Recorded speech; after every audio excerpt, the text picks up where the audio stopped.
There's naught but ill omens these days.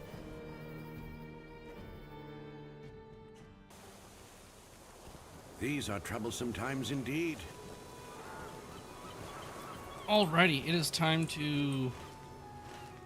Well, we'll definitely finish Central Gondor. And then we'll finally start heading into Eastern. Which is probably these two zones. We have Southern Ithilien.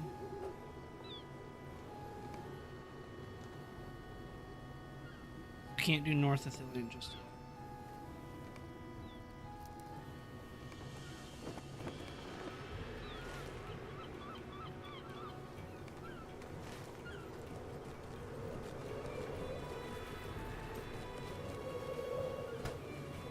I'm not early.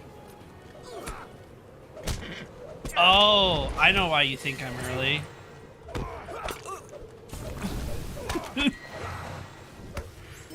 See, here in North America, it was daylight savings.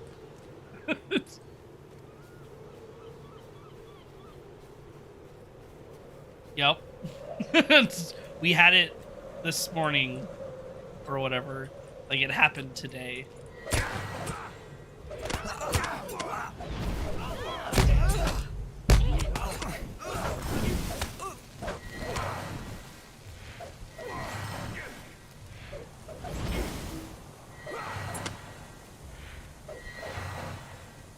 Over there in Gondor is how little I care about your daylight savings. I mean, go look for it.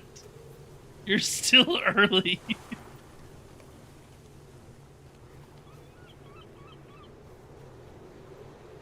know what? Fair. For you, I am early. For me, I'm exactly at the right time.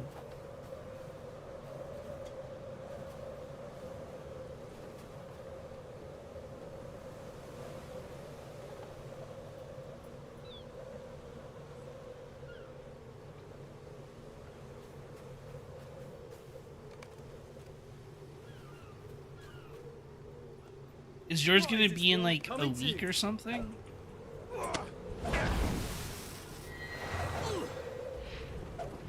Wait, it's not until the end of the month? How does that make any sense? God, time changes are so stupid.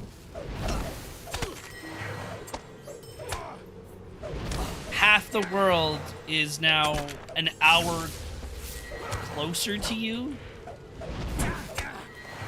But only for a month, basically. After that, it goes back to normal. So stupid. Doesn't make any sense. Troublesome times indeed.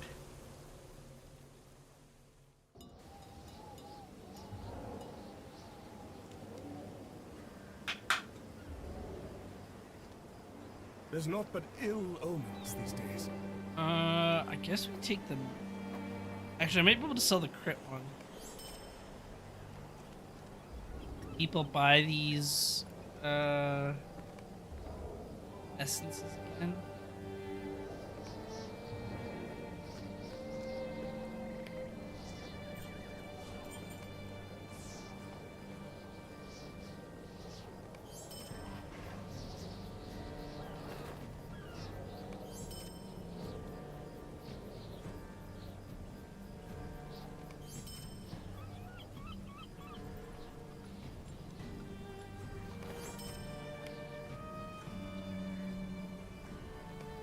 Probably no one will buy the physical mediation.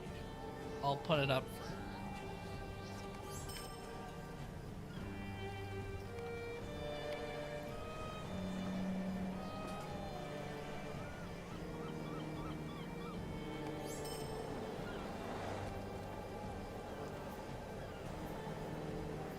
Still don't think anyone's gonna buy this Tome of Fate.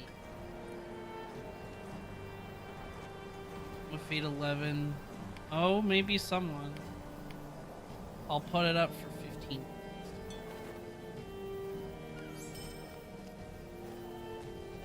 Stop the insanity. Boy.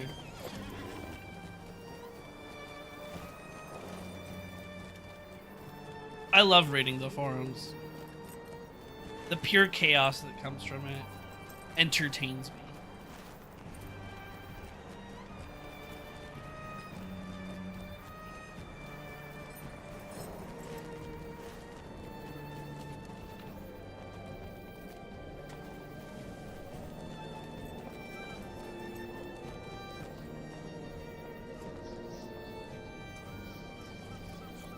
I'd rather have just enough skills to make a good rotation. Anything above that is more complicated.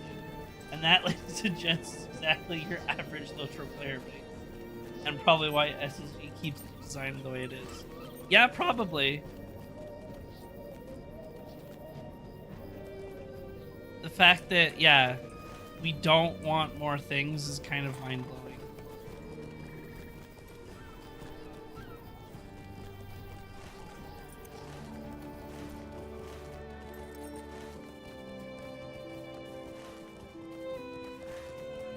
Maybe I can defeat. Yeah, we'll go up to the.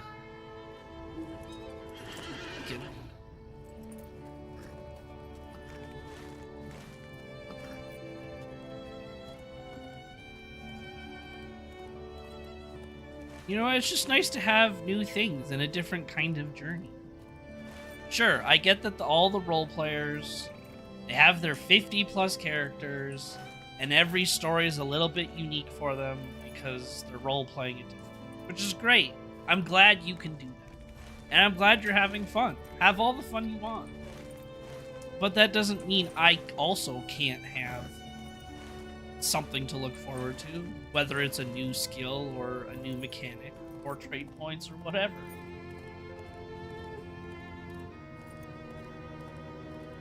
You really can't see further beyond numbers go up. I don't have to think about this. I just have to get Li to X and X. Same for my virtues. Yep.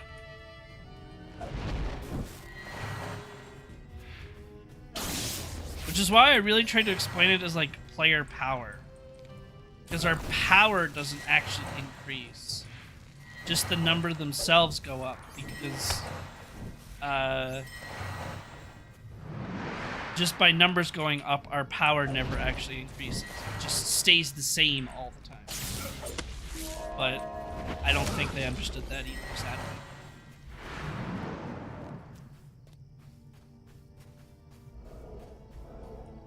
Yeah, they might say they'll. I am waiting for that. I haven't actually been directly told LOTRO isn't free, so I am waiting for that response.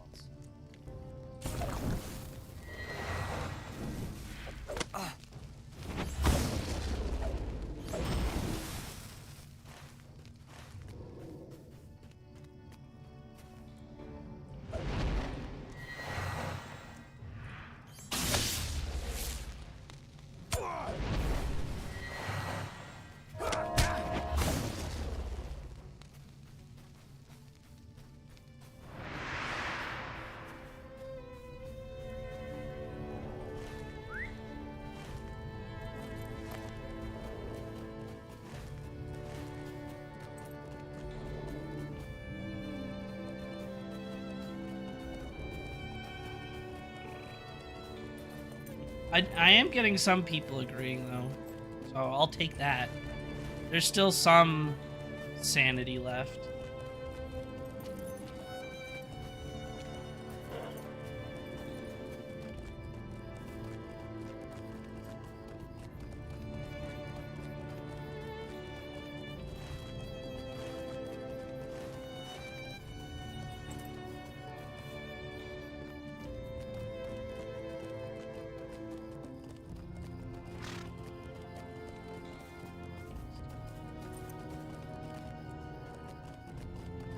Or, we're sorry you don't like the game. I'm making these suggestions to like it more, not because I don't like it. Yeah, I'm making these suggestions because I want more people to enjoy it. Not just one specific group of people. I want the game to succeed forever and improve. I want it to get better. Not stay the same for There's 30 naught but years. ill omens these days. This darkness is a weight on my mind. There's naught but ill omens these days. Gondor needs your aid.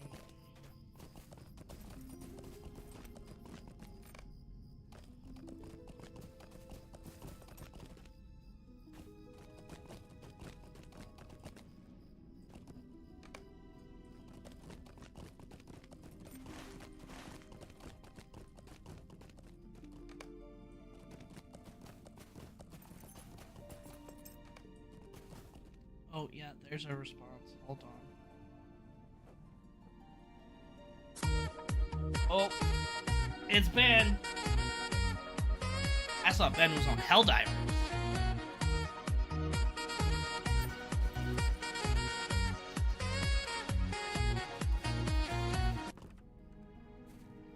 How's it going today?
Briefly, I do wonder if the deed window aesthetic guy breaks the game beyond the point of salvaging the thing.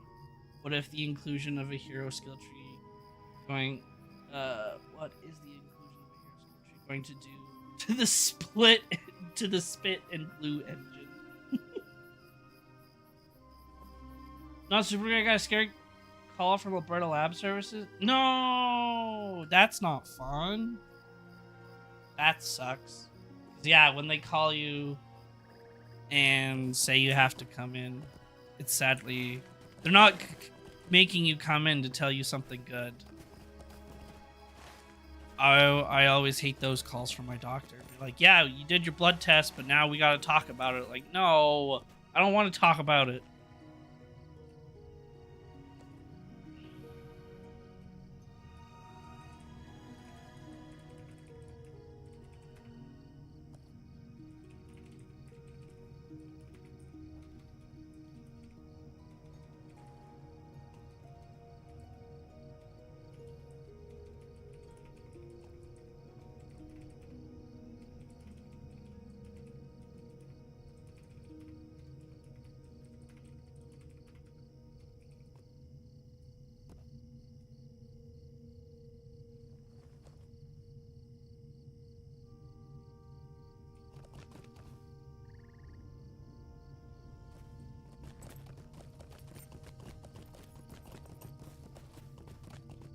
I'm good.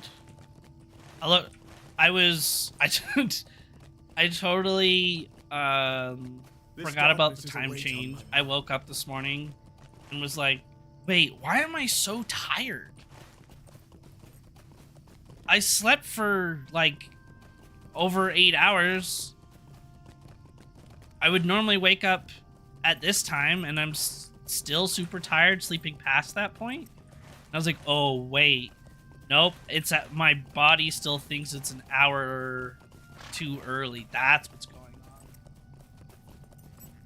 That's what they're doing. Yeah. And then I saw all the snow. That was great. A whole bunch of snow outside again. So love that. Is the thing we're talking about to drink more beer? No, then we really don't have to talk about anything now, do we?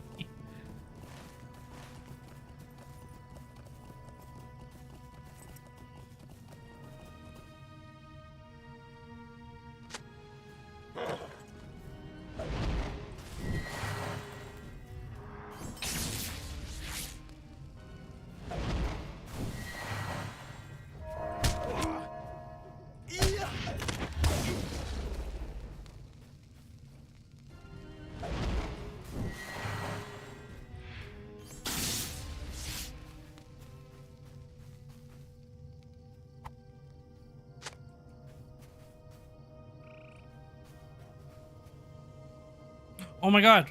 We're in the spot of new... We finally get the new crafting notes, finally.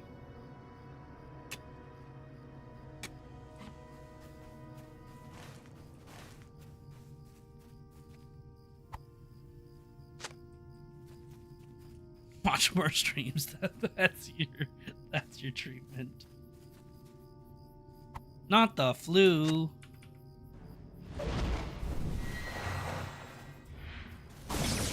Yeah, definitely don't go outside today. I mean, it's not worth going outside today. There's snow everywhere. People probably forgot how to drive again. So it's not even worth going outside. Progression! I can feel your character get more powerful by the crafting node.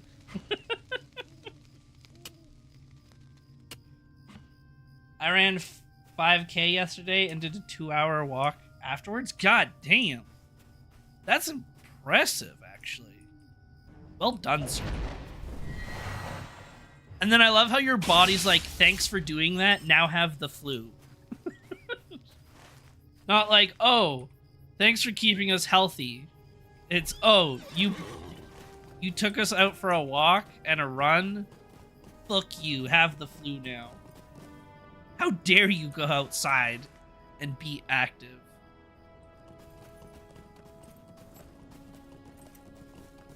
Yeah, Mork is the one that is super tired. I woke up tired. I'm fine now. That's my secret, though, is I'm always tired.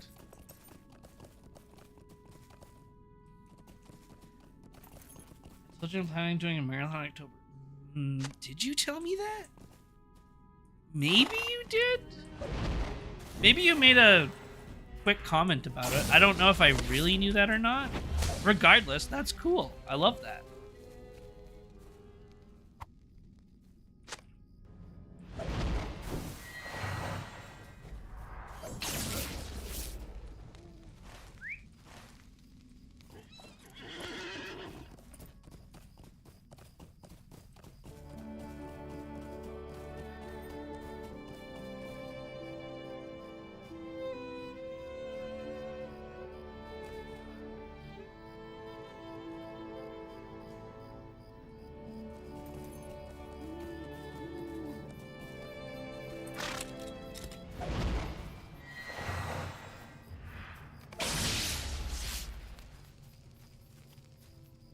He slept an hour less than his usual 15 hours. Yep.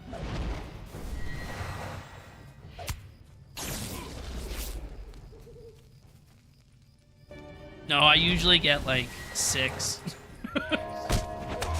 So today I got 5. Feels great.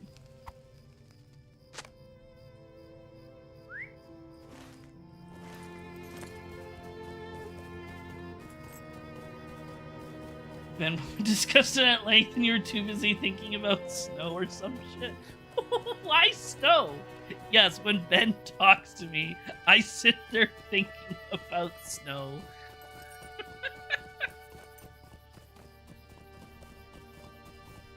I just love snow so much.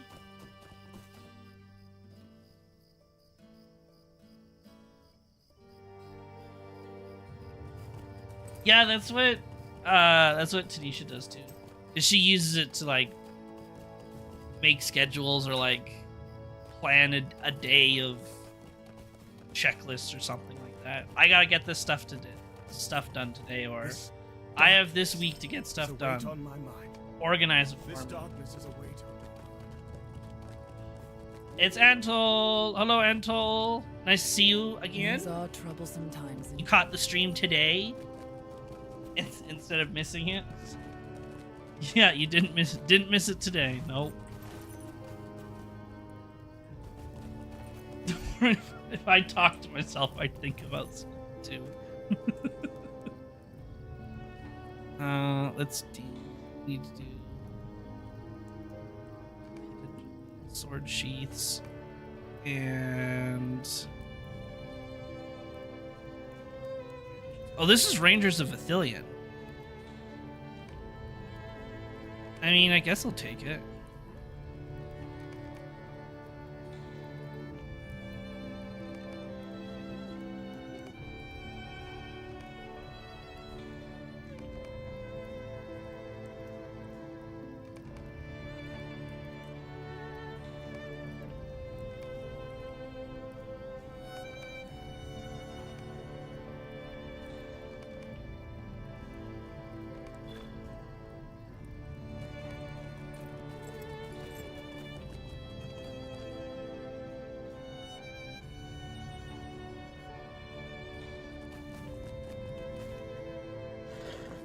Yep, that's exactly it. You need to pay 3 times the cost for a new PC because folk use AI to make a checklist of chores. Yep, that's exactly it. Checklist of chores. This darkness is a weight on My mom works for someone that admitted in an office meeting that on some days she gets overwhelmed and doesn't know what to do for her job. So she asks ChatGPT to tell her what to do. So, yep, there's some people over here that just get told what to do by ChatGPT. So that's why your computer costs more.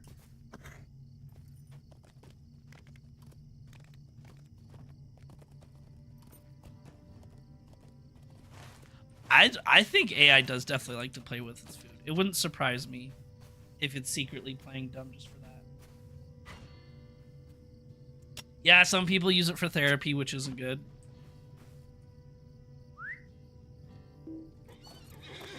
Med students use it as Google. Instead of Google searching, you just AI search.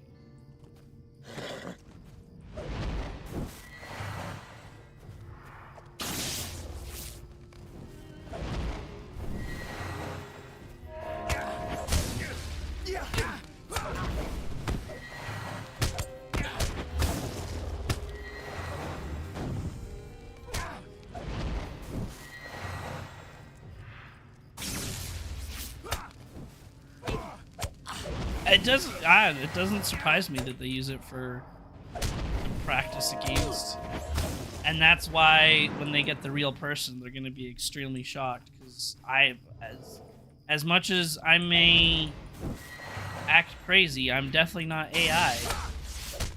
That's for sure.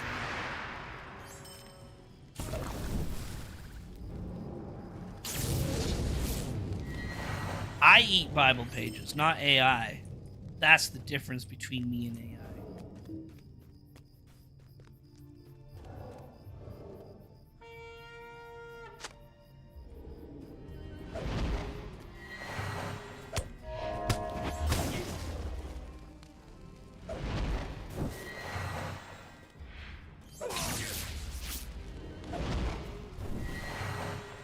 Damn, you're not AI?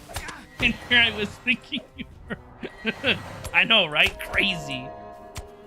Plot twist. I'm not AI. One of them. I mean, I kind of get the organizing of data. I kind of get it, but yeah, when it's phrased that way, of they use it for organizing sensitive data for research. That's a little bit weird. Organizing your thoughts or data for like a document, fine, but like for research purposes, that's all.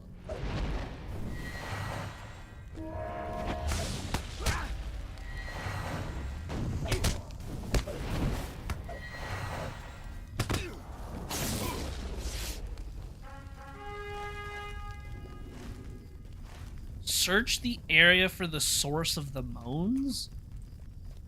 That's weird. Sir, why are you moaning up here while you're tied to a pole? I feel like I walked in on something I probably shouldn't see. How may I help you, friend? We woke this morning to no sun, no light of day. This darkness is a weight on my mind. This darkness is a weight on my mind. AI VTuber broke the hype train record on Twitch. Ooh. Nice. Go AI, go. Wayne is like the special cousin of AI. They just tolerate him streaming.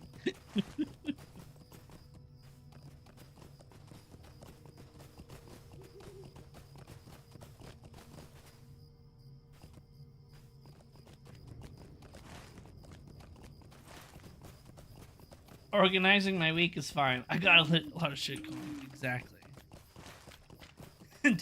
And the person won't want help to run. Oh, I'm definitely running. I'm getting out of there. I guess we gotta go. Oh. Or.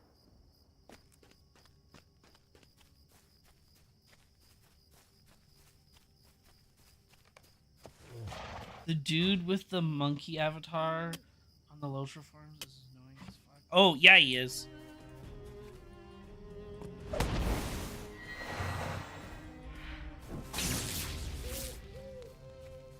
Did he make another comment on something and then, like, twisted it in some way?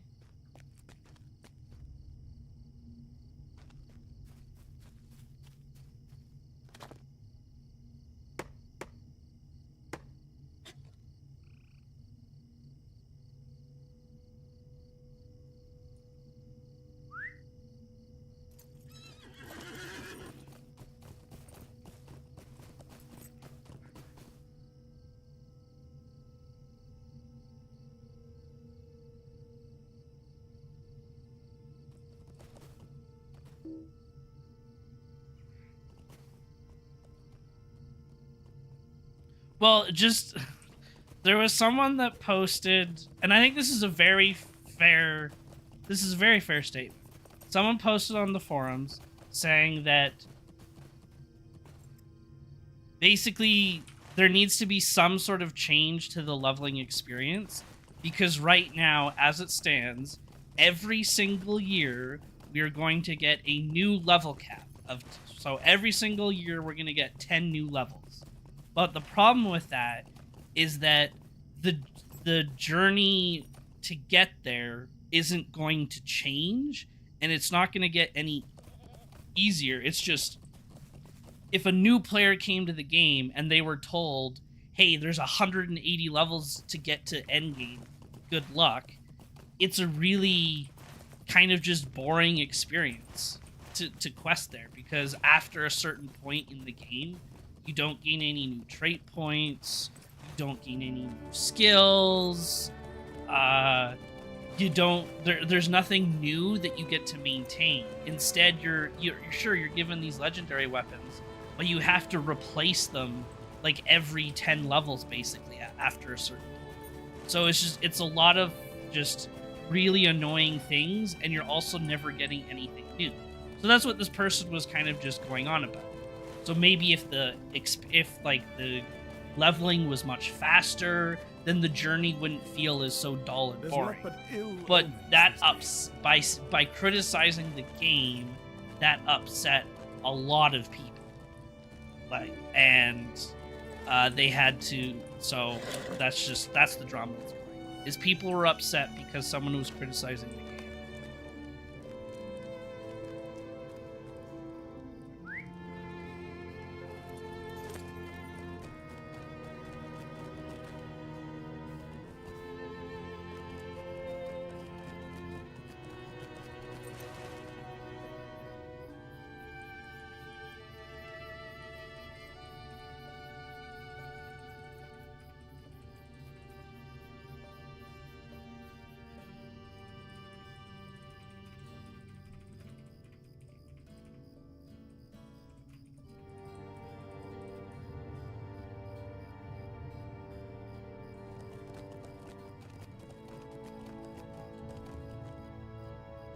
Need a new segment transition from the LOTRO drama. If the player gets to 70, gets to 60, then to 70, and sees you get nothing new, the player basically fucks off. Players who haven't been who really love Lord of the Rings, or who have grown with the game, yes, they generally leave quite quickly. I've tried to get a lot of friends into LOTRO just because they love MMOs in general, and none of them want to stick around because it's just a really long, tedious journey where you don't gain anything. Anything you gain, you lose, or you just don't gain anything in general.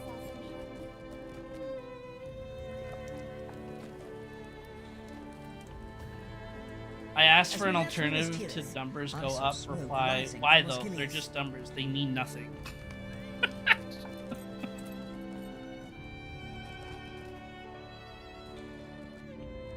mean, I understand where he's going, but I would probably just change when you get the talent points instead. Then there's something that would make sure you're getting something all the way through the loving path. Well, see, even if it was just, you could just give us more trait points even. Like right now they stop at 140 and we get 98 trait points, which basically, so I can get 28 more points, which is actually more like 14 points when I go into another skill tree. So I could go, let's say 4 here plus 6 here, that's 10. So I can get another 4, and then I could put, I don't know, 1, 2, 3, and then I guess I could put a point here and a point here, because then I could split the final point into 2 slots in red line.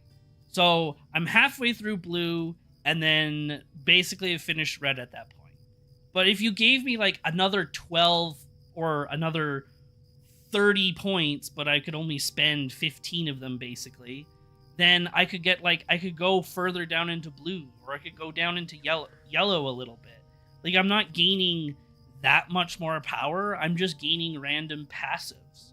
Or like the only thing that which would be super cool is now I could be like a blue-red lore master, and I could have a lightning storm, but also have murder of crows. That's just really fun. And that also means that you don't have to make as many armor sets, or you keep making the same 3 armor sets, but now a person can kind of utilize 2 armor sets at once kind of thing. And that's also kind of cool. I don't know. I don't think it's going to change it that drastically. But even if it wasn't just trait points, let's say, okay, fine. We don't want more than 98 trait points, or we'll give you a nice even 100 trait points. What if there was, you had the ability to, like, your skills updated instead? So, like, I threw 2 fireballs with a burning embers, or my earthquake was larger, and instead of hitting 5 targets, it hit 10 targets now. Or I could summon 2 tornadoes with Nature's Fury. I don't know, like, you're just updating the skills instead of just adding new ones. You're just gaining more power. And I think that's okay even. Just something, you know? Just something to gain after level 60.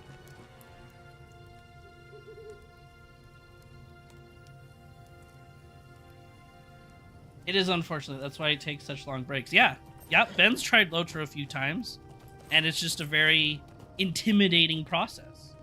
It's a lot of work. The journey is the reward more. Yeah, I know. There's not but ill omens these days. But then we'll be overpowered. Right? Yeah, that's the other argument people make, is we'll be overpowered. But then I sit there thinking, shouldn't we almost be considered overpowered though at this point? We're level 160. We've fought Balrog. We fought more Balrogs than Gandalf. We have fought more dragons than over half. I would say even more dragons than like 90% of Middle Earth. We've fought essentially demigods. We've fought Shelob. We've fought all of the 9 Nazgul, which only very few characters can say they've done. We should be overpowered because of the achievements that we've accomplished.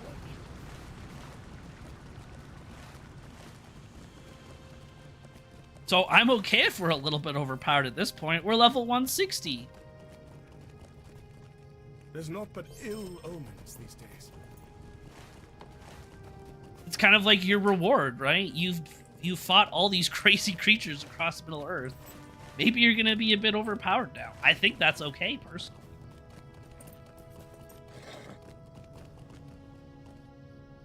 ESO has been experimenting with some multi-class stuff. Yeah, well, and that's what ESO was really cool for that, where, yeah, you had your class, but then a lot of your skills aren't necessarily tied to your class. It's tied to, like, the weapons and armors and stuff that you use, which I have done good work here. Imagine you make a build in Diablo, but beyond level 60, it never progresses because your gear doesn't complement and overcharge your build, right? It'd be so boring. Nope, still gotta get 10 poor flanks at level 151. The same skills you did at level 70. Right?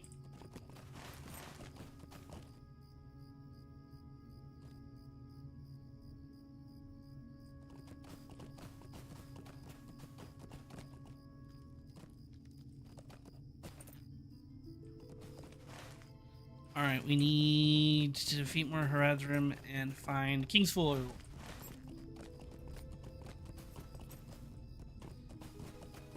But you get a piece of gear that gives you 10 whole points of extra agility.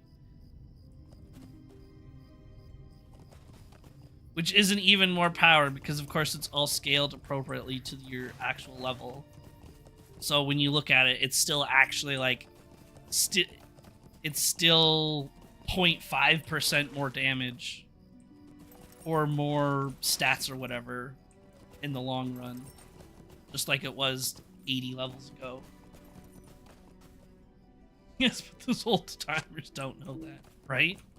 Well, I think what's funny too is we're doing a level, or we did that stat squish, but now by the time the next expansion comes out, our stat squishes now are relevant because we would already surpass the stats that we had before the stat squish.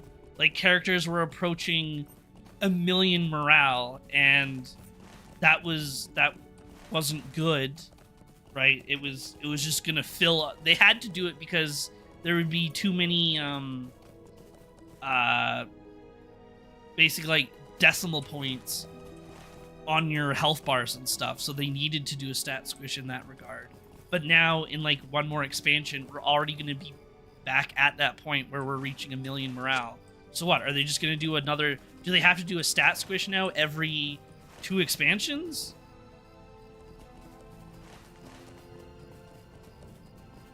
Because all that's going up is numbers, but nothing else?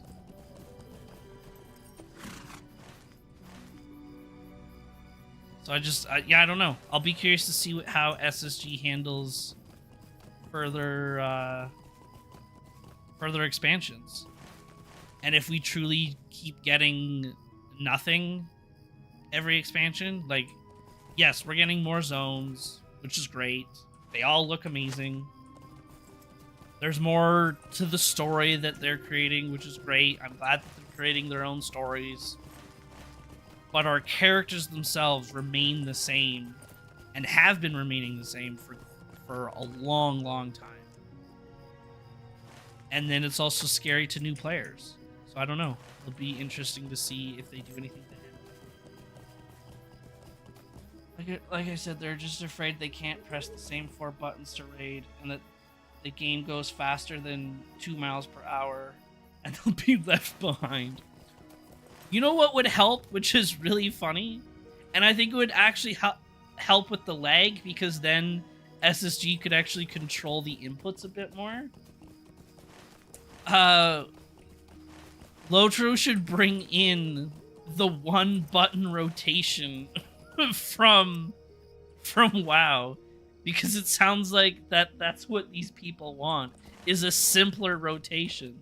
So just give them 1 button, and then they could also control the button, like the SSG could control how many inputs you're doing, and then it would help reduce the lag that they keep claiming has to do with skill inputs.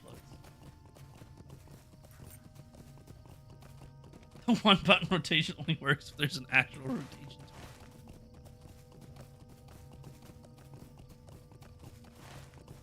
Now, to be clear, I don't want a 1-button rotation. I think that's incredibly late. But if it's an option, then for people to use and it's not enforced, I won't use it. But if people want to use it, that's also totally fine.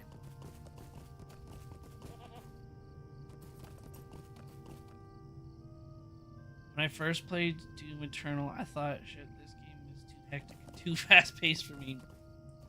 I buckled down, adapted, and learned. Well, exactly. Just learn.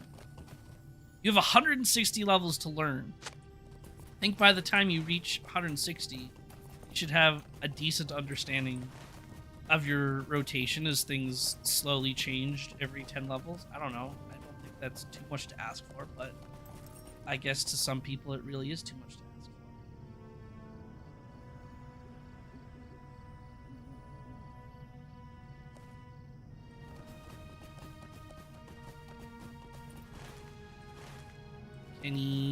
Still need 3 more flowers, eh?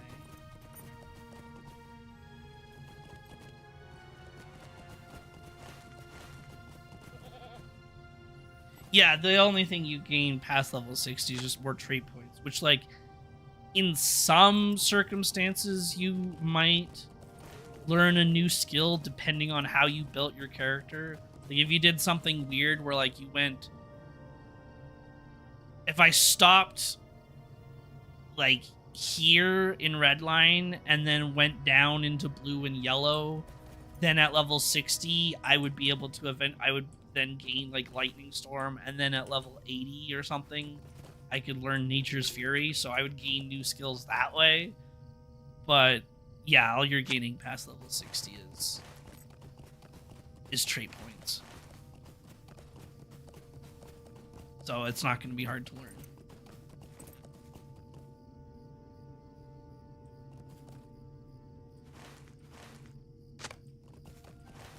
I'll be curious to see how this year goes. I mean, we still have they still haven't released any, like, major or official details on the Virtue rework. So I am curious to see what they do with that. If it truly ends up just being embers for virtues, or if it'll actually be something a little bit different.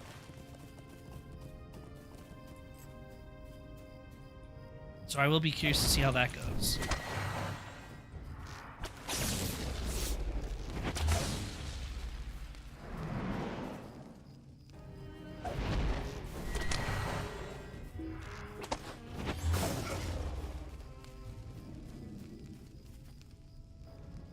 Yeah, they are losing. Their player base does drop slowly year by year. I know a lot of people came back when the server, like the 64-bit servers were added. A lot of players came back. But then a lot of them also left again when they're met with queue times or massive lag or whatever.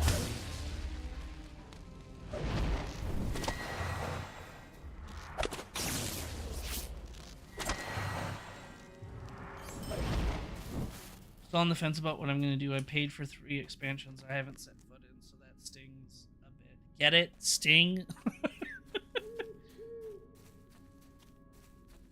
Is it Gundabad, Umbar, and Harad that you haven't seen? That you've purchased? Or is it Umbar, Legacy of Morgoth, and Harad?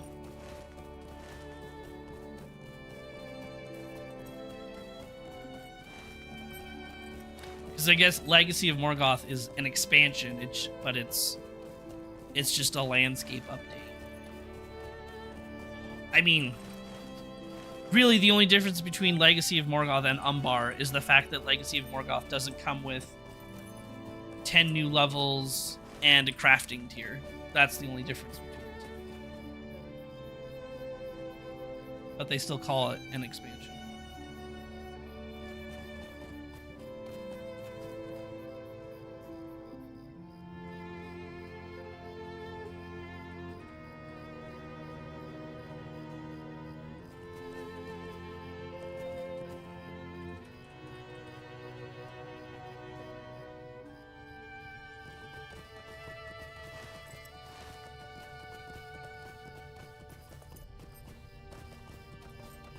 Oh, yeah. War of the Three Peaks. Yeah, that's I don't think I really experienced that either. I purchased it, but didn't really do anything with it. I guess that's something new that I'll come across when the legendary servers get there, which will be nice to see the one time.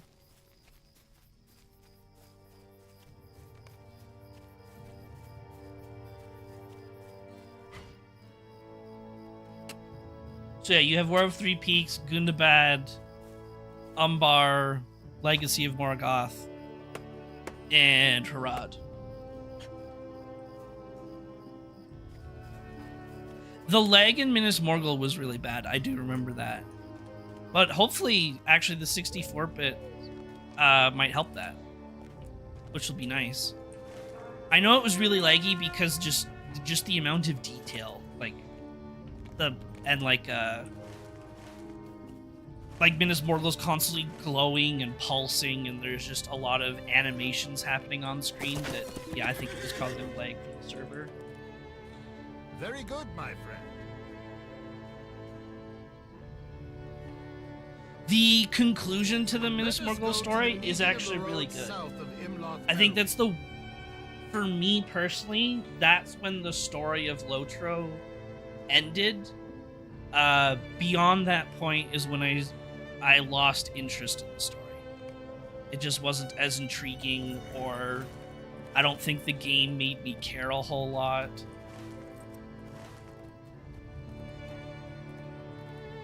But I do think the Minas Morgul stuff is really good. Do I have staff strike damage? It's blue. I think so. Yeah, I do. I guess I can put it on this one.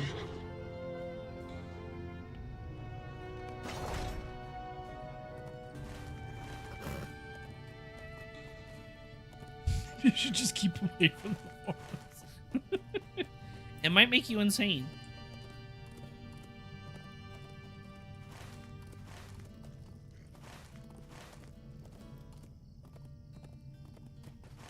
I'm curious how long it'll be until we get the Scourging of the Shire.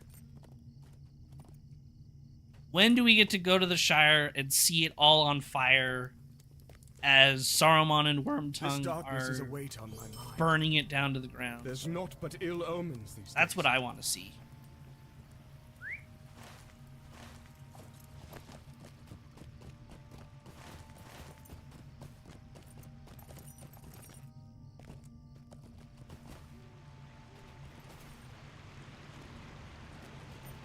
Scourge of the Shire epic battle when. That's when they bring back epic battles. They go through like 8 expansions of no epic battles, but we get to go back to the Shire and like, boom, remember epic battles? Well, we've just revamped them. And there's a new one in the Shire.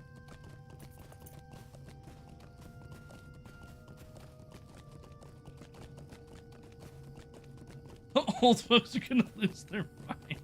At that point, the story gets told. Pretty much. Because then you just have the Grey Havens, right? Which, like...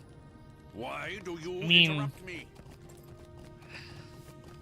Aside from maybe, like, Gimli expanding the Glittering Caves and then retaking Moria, I really don't know what else they can do beyond the Grey Havens.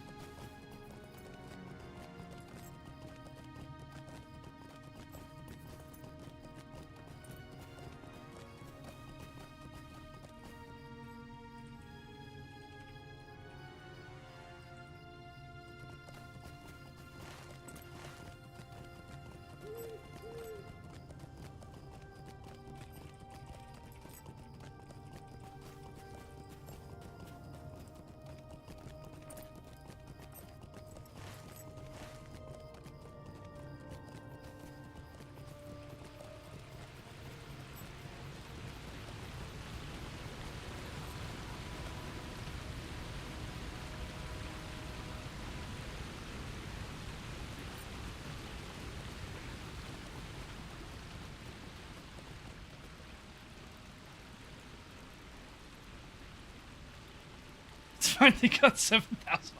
Wait, so they could potentially asset flip Moria? Yeah, I mean they did.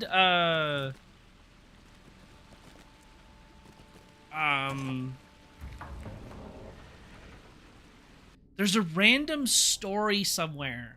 Maybe it's in War of Three Peaks where you go back to Moria after like we've been there once and you try to like, because you know we gone through Moria to follow the Fellowship. We tried to retake Moria.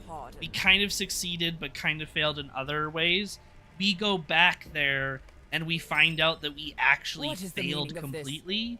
So we have to wait for Gimli to be ready, basically. So like SSG has tried to push us back into Moria, so it might happen again in the future. Make a Linden area. Oh yeah, like I truly think aside from whatchamacallit, like going back into Moria and like the Glittering Caves with Gimli and stuff like that, I think Linden and what is this area? You've got Forlinden and Harlinden down here, right, which is like north of the Lake of Linden and south of the Lake of Linden, and that would be the final zone of Middle Earth, in my opinion.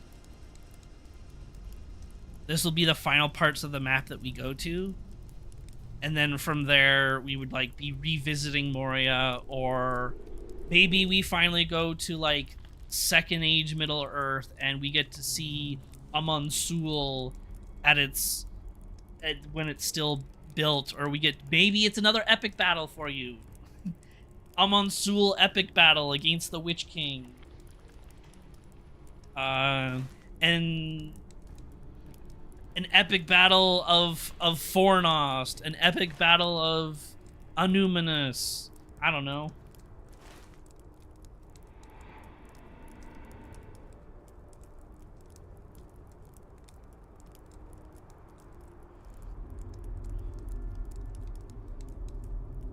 You know what? Rebuilding Moria with Gimli in the style of Bold, I would secretly love that. Oh yeah, I think that would be great. I mean, that's kind of weirdly enough, that's what the Return to Moria game is kind of like. Yeah, it's like a survival Minecraft building game, but you go through and you actually do physically like rebuild aspects of Moria, and once you do that, the assets in the area upgrade and update, and you are physically rebuilding Moria, and it looks nicer or whatever. So that would be really cool. I did like the one person who replied to you an alternative to skip Moria. It was rather convoluted to say that. Yeah, I saw that. I was like, you can't. I mean, you still have to go through the intro of Moria, but after that, you can't really skip it. Unless you're just gonna do missions or like skirmishes or something for like 10 levels, you can't really skip it. I mean, I guess you could probably do Aragian to like 55, and then you just have to find a way to get. So then you're only doing missions for like 5 levels and stuff. Which, okay, sure, you could do, but I don't know. Well, there we go. We're allied with Pelargir now. Good.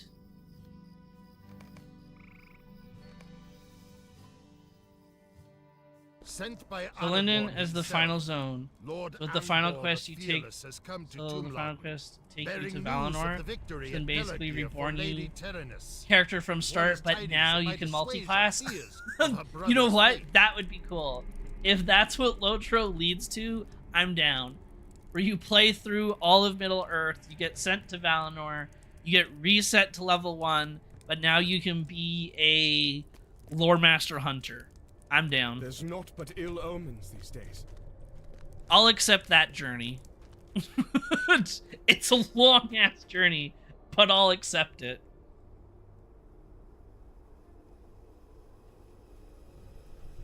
Wildwood, though, is a lower level than Aragian, is it not? Because I did see that, too, and I was like, but Wildwood, you use Wildwood to replace Forakel or Angmar. Wildwood range. Zones by level. What is the wiki say for Wildwood? Wildwood is level 45 to 50, which is the same level range as Forakel and is slightly higher or a slightly tighter level range than Angmar, but not as high as Aragian. Because Aragian, it says, is 48 to 53 recommended. So like, okay, fine. Maybe you could get to 58. You could do Wildwood into Aragian. You did everything. Maybe you could get to like 58, and then then I guess you could do Mirkwood at that point at 58 if you really wanted to. You're really going out of your way though to avoid Moria by that point.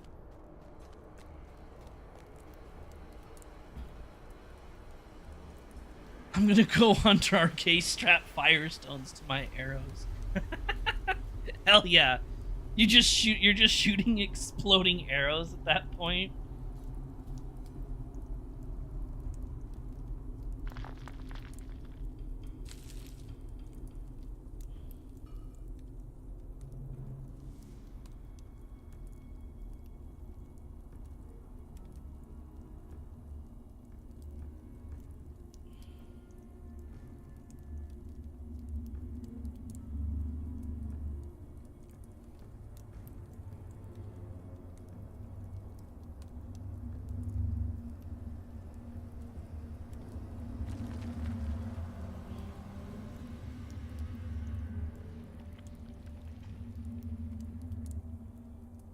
Ost Alagos is level 55? What's Ost Alagos?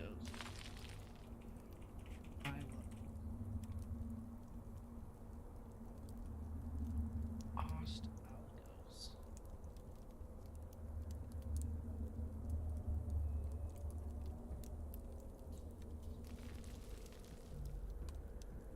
Oh, that's just 3 repeatable quests. Okay, so you can do 3 quests a day.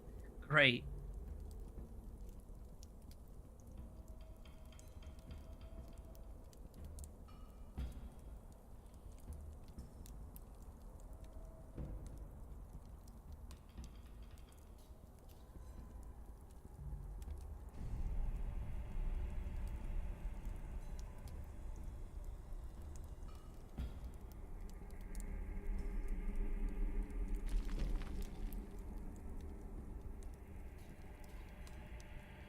So that's really scratching the bottom of the barrel to not be in Moria. You lose more time traveling to those places on a daily basis than just playing more. Yeah, exactly. If you're going, by that point, you're literally going out of your way just to avoid it, which doesn't really prove the point of an alternate journey. Which, like, okay, fine, it's an alternate journey, so you do that on one character, and then on another character, maybe you go through like the north side of Moria, and then on a third character, you go through the south side of character. But these people have 50 plus characters. The journey isn't that different. What is the meaning of this? After when you're reaching 50 plus characters. Oh yeah, some people really love the slow leveling experience, and that's totally fine. I think everything should be an option, slower or faster leveling. There's nothing wrong with that. I beg your pardon. Wait, you don't have any... Oh, you do. Oh, but it's... Yeah, that's not going to replace it. I beg your pardon. What is the meaning of this? Why do you interrupt me? I was literally about to say, why are you so angry? And then I saw who she is. Right there. Like, oh, that's why you're so angry. She's over here being like, I beg your pardon. Like, oh, yeah, you're a problem. You're just the sister of Denethor. No wonder why you're angry.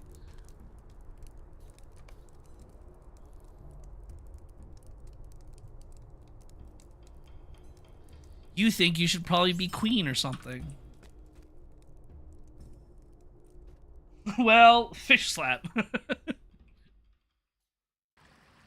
Imagine they bring out a new class in the next expansion. Have fun doing 170 levels with that. Yeah, I don't... There's maybe, yeah, like... I can think of one, maybe 2 new classes that they could do, but we're really stretching some classes at that point. 170 levels though for a new character. It just sounds so intimidating.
We did a stat squish again, okay?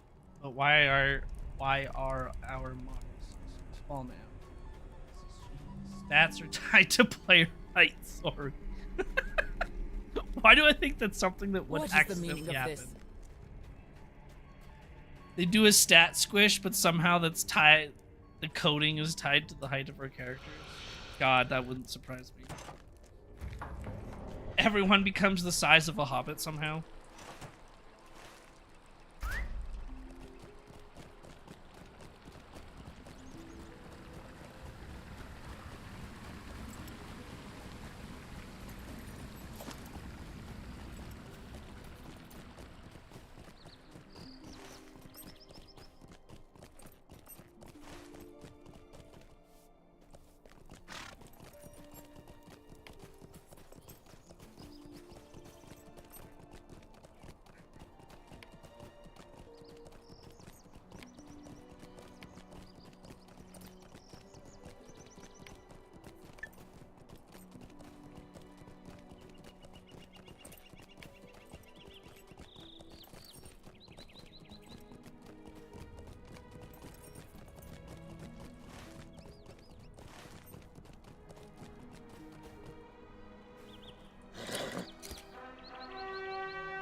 About the multiclass, so my main on live servers is a River Hobbit lore master, and I was thinking the multiclass is a lore master burglar. Hell yeah. You're stealthing around, and then you just you sneak up, but rather than like a backstab, you sneak up and you just summon an ent on their face or something.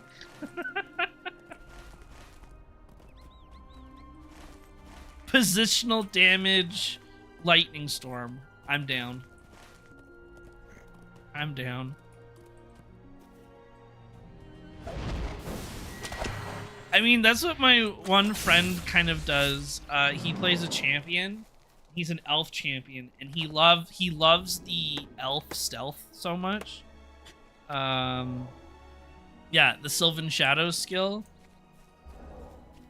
He just loves stealthing around super slow, but then coming up behind an enemy and then just using like remorseless strikes or something instead. He enjoys doing that in the moors.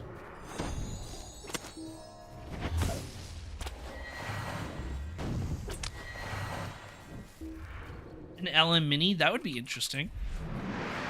That's a lot of healing, actually. That's kind of cool. That's a really strong support class, actually. It does an insane amount of damage.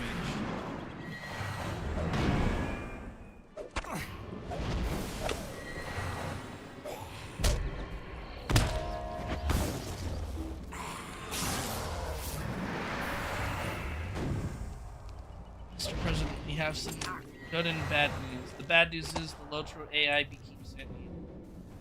Good news is it tried to make contact with us and just sort of got stuck in a loop. So we just plug on it. Nothing we can learn from it.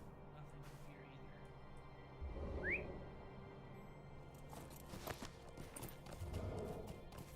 Also, was either thinking LM Warden Captain would be insane. LM Warden with anything would be really weird. Because then it's, how do the gambits come into play, right?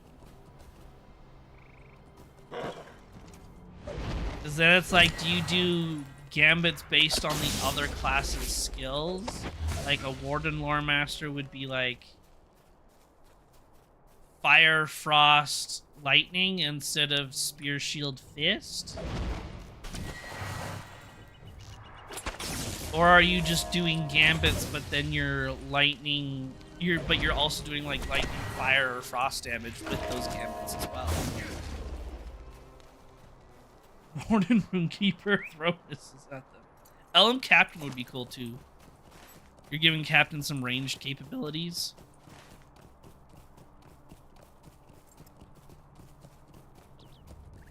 Which actually, funny that you say that. There's on the test servers, the Mordor servers, they're essentially turning Blue Lore Master into the utility of a Redline Captain. So Blue Lore Masters will have like the 2 arms ability kind of thing. They already have Oathbreakers. They're gonna have like some crazy group heals, and a couple of other things. So it'll be interesting to see how that goes.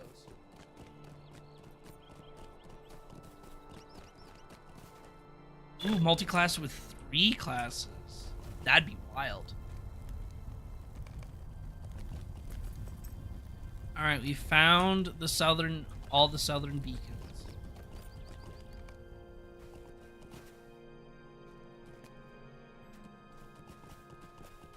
It's a Fire and Ash Brawler RK. Hell yeah.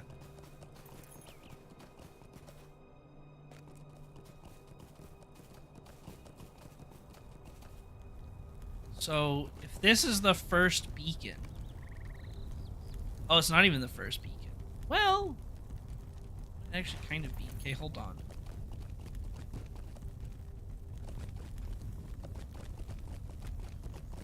So we stand up here.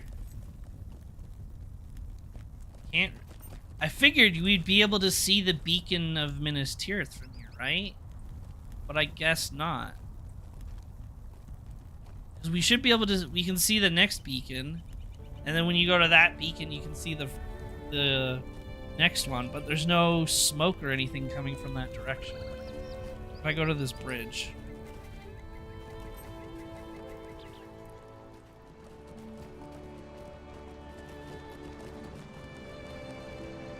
Yeah, there's no beacon in that direction.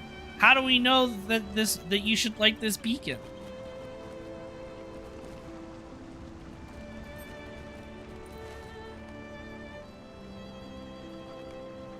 Because it should literally be like this mountain. Maybe when we go to Minas Tirith, we'll be able to see it.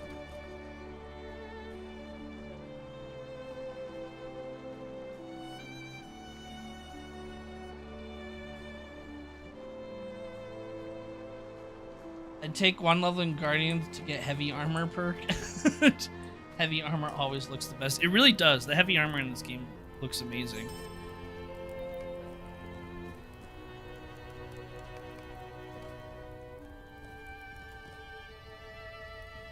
Yeah, oh yeah, brawlers already have heavy armor. One level in Elham to get a pet.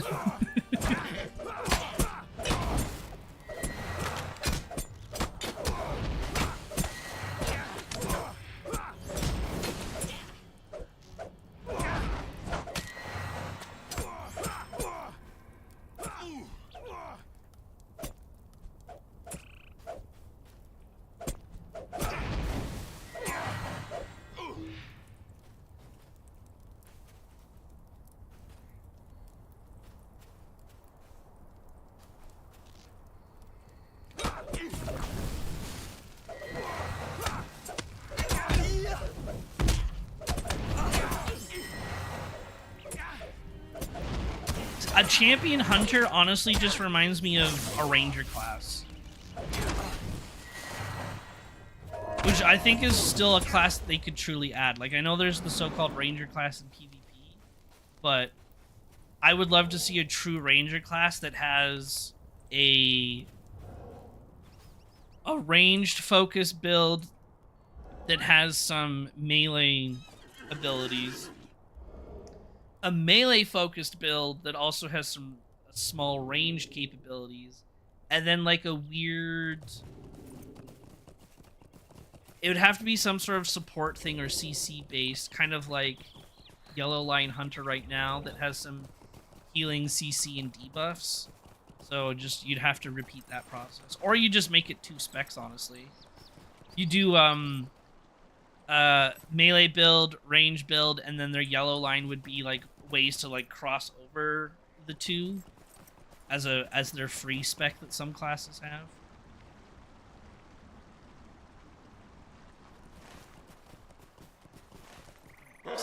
Going back to the city.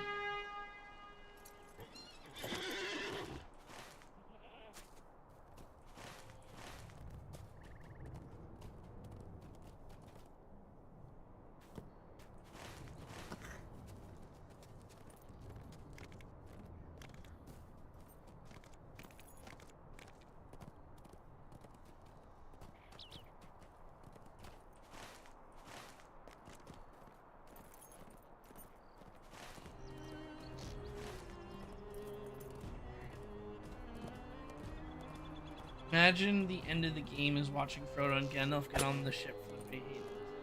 The moment you think you are going to the Undying Lands too. No, you haven't proven yourself to be worthy of this. Level 260, fully decked out in raid gear with all virtues maxed. Which again just goes back to Gandalf, I have fought more Balrogs than you. I have fought the Nazgul more than you. I fought Saruman and won. I have fought basically demigods. And I killed Shelob. How have I not earned my place on this boat, damn it? Instead of multi-class, you should have hero classes, like the main characters. Yes, I know the current classes. They could make them even better. Oh yeah, I think the hero classes, I think there should definitely be something like the hero talents that Blizzard does with World of Warcraft. So Blizzard will combine kind of 2 specs into one, which is they call hero talents. So it's like, so if I was I could be a keeper of animals with Master of Nature's Fury, where like maybe now my call to pet is actually a permanent thing instead of just an ability that lasts 10 seconds kind of thing. Or every time I use Gust of Wind, it now also summons like a mini version of Murder of Crows or something like that. Right? Because I'm trying to like find ways to combine the 2 specs together, but then you could also instead be Nature's Fury and Ancient Master. So then maybe now you could recombine Sticky Gourd with Tar, right? Which was an old combo that you would do. You could do your Ancient Craft and Lightning Storm, right? Because Ancient Craft is that little magnet-looking ability, and it would draw in all the lightning, so you did bonus damage, so you could start bringing that stuff back. Why do you which were interrupt old me? combos that the lore Why do master you interrupt me?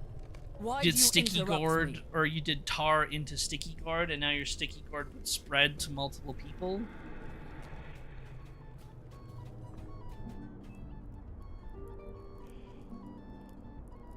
There's literally a Nazgul helmet dangling from a chain on your waist. She loves pincers decorating. Too much choice. Old folks need 10 months to decide what they want. They might not even have 10 months left.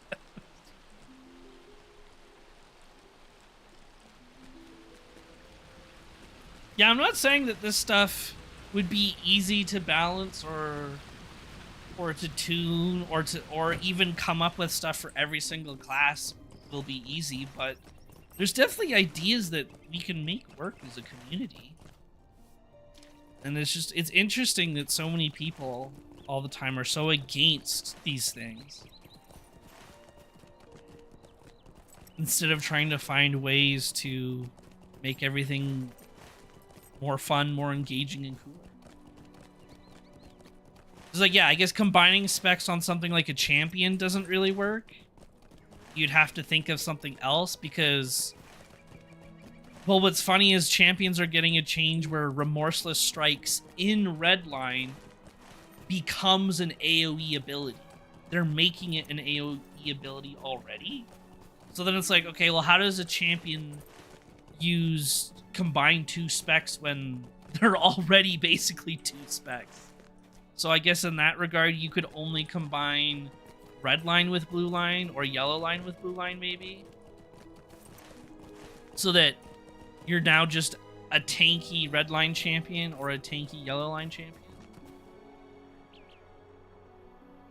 Maybe you would have to do it that way, because I guess there's also some classes that don't have 3 specs.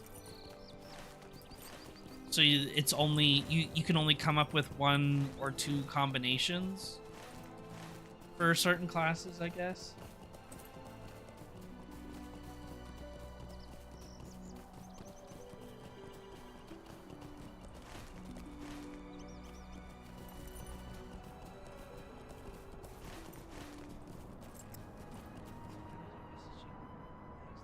Know how to make something, they just reskin enemies.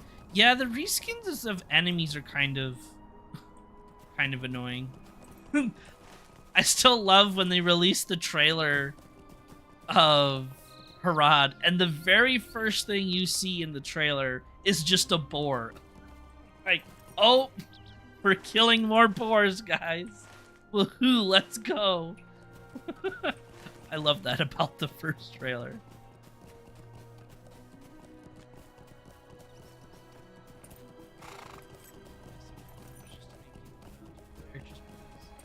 Currently is doing. Yeah, maybe we kill guard so that more people play something else for a bit, and then we'll fix guard later, and then they'll come back to guard.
As we've clearly seen from their live streams, even within their own ranks, they have. That's true, actually. Yeah, there is a lot of disagreement between the staff themselves. Some want the yearly expansions and level cap increases. Yep, and some of the devs don't want that. because they themselves don't want to keep up with like the demand of pushing that level of content out, and they see the issues with that, which is why I'm curious to see like the progression from here on out when it comes to LOTRO as a game, like basically which side of the development team so-called wins, right? Is it the ones that decide nope, we do get expansions and yearly level cap increases? Or is it the side that is like, no, actually, we shouldn't do that. We should focus on the quality of life stuff first. This darkness is a weight on my mind. There's naught but ill omens these days. There's naught but ill omens these days.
Window guy better tell his family he's about to be crunching some serious overtime. Oh no. Oh no. This darkness is a weight on my mind. This darkness. It all comes down to him. It really does. All quality of life updates go through him. But I don't want them to. Can I trade him in for a different guy? Can I give it to someone that won't accidentally cause the game to crash every time you complete or progress a deed? What has become of our lords in the east, I wonder? Look at this thing. I love that they've still left it in the game. This weird deed log partially exists still, and this is what it's going to be forever now. They are never going to remove this. Either this will become the permanent thing in 5 years, or 10 years from now, this will still exist exactly how it is now. Even though everyone will still use this in 10 plus years, this window will still exist forever. Because they're never going to remove it. I guarantee that.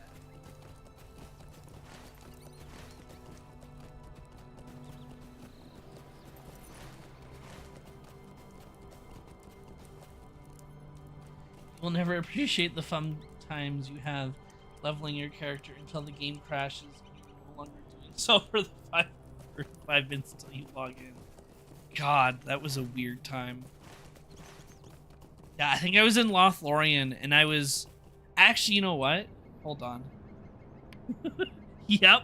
I avoided doing this specific quest because I knew it would complete a deed. Because I was in Lothlorien at the time. I started doing an exploration deed, but I stopped because I kept crashing.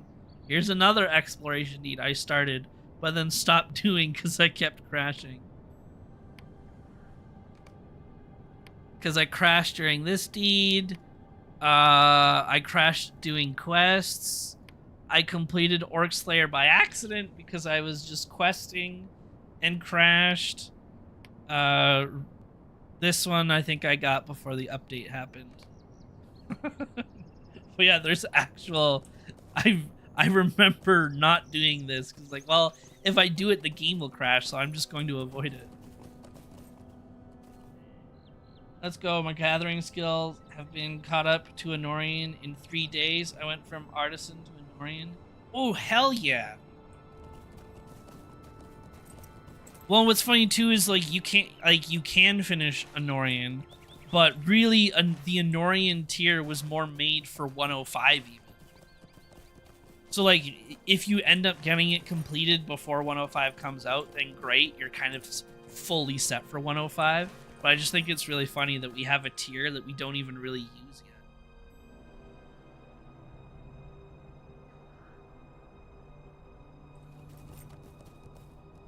yet. A few people made a great point. Actually, you should be able to get max level by doing the epic quest alone, seeing as that is the story of LOTRO. Oh, absolutely. I definitely think that should be a thing. Because that follows in line with other story-driven games, such as Star Wars, right? All you have to do is your class's main story, and you can reach max level. I think that's perfect. I think that's amazing. If you want to just get to max level so that you can experience the endgame content and go back later to do like your questing deeds and discovery deeds and all that, all power to you. Do the main story first. Get max level, go back to it all later. I don't think there's anything wrong with that. If you want to do both at the same time, you can.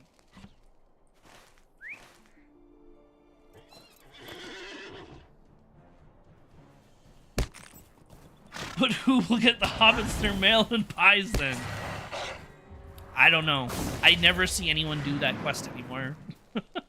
Although I should go on to the live servers and just sit in the Shire just to see how many people I see running around with pies and mail. Nobody takes the hobbits into consideration. Yeah, that's thanks to SSG. SSG made it really easy to hate all the hobbit quests.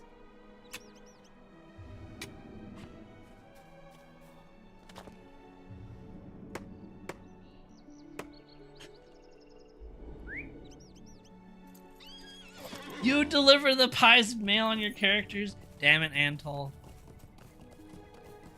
You're the problem. You're the reason why hobbits keep asking for more delivery services. Because you complete it for them.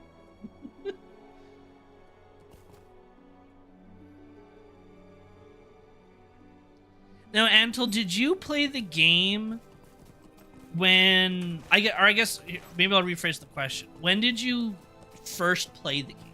When did you start playing? Like, what was, I guess, like, the current expansion at the time? Or have you been, like, the long-time player that's been here from the start? Yeah, Dunland gets all the hate because they take personal hygiene with a grain of salt. Well, that's because of Ben.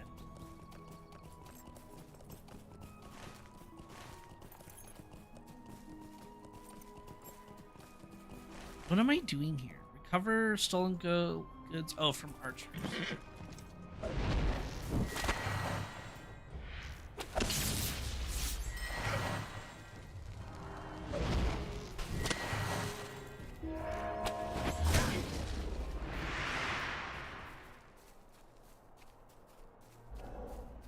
Oh yeah, Steven's right. We do.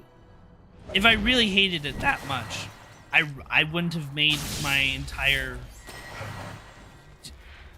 YouTube channel about it, and I wouldn't be streaming it right now if I didn't actually enjoy it.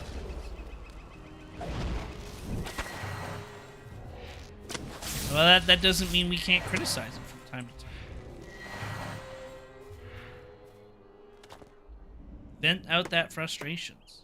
Come up with new ideas.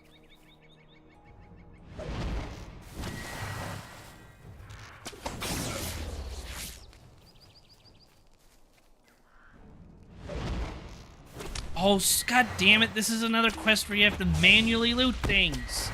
See? Venting frustrations. here's another random quest where I kill things, but for whatever reason, I have to manually loot them instead of every other quest that I just did today where anything I looted just manually got collected.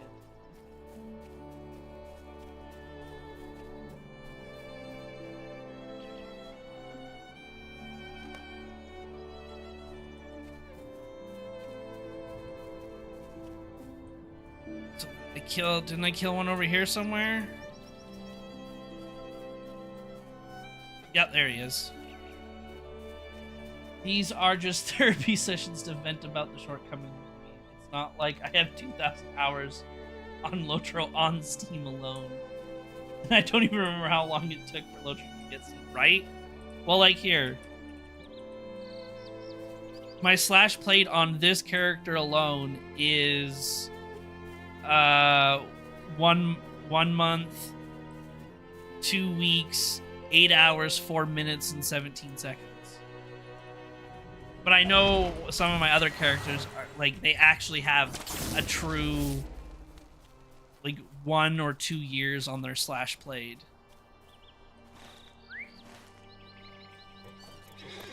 After Before the Shadow and before Corsairs of Angmar, so I'm still new to... Okay. Okay, so you actually came to the game actually when I basically came back after a bit of a break. Okay.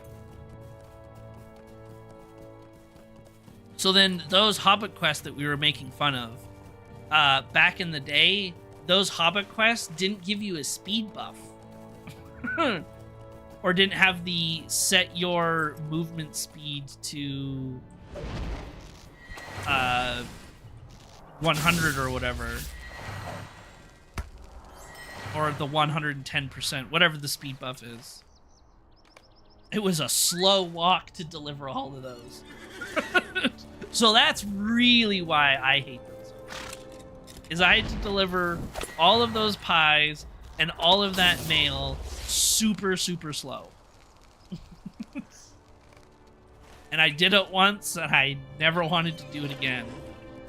Granted, on some characters, I still end up doing them because it's part of the quest to feed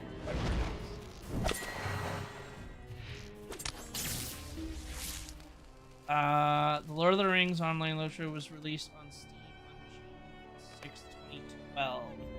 So that would have been around Riders of Rohan. Yeah, either Helm's Deep. It may have been Helm's Deep. Hold on. LOTRO, when was Helm's Deep? So Helm's Deep was released November 20th, 2013.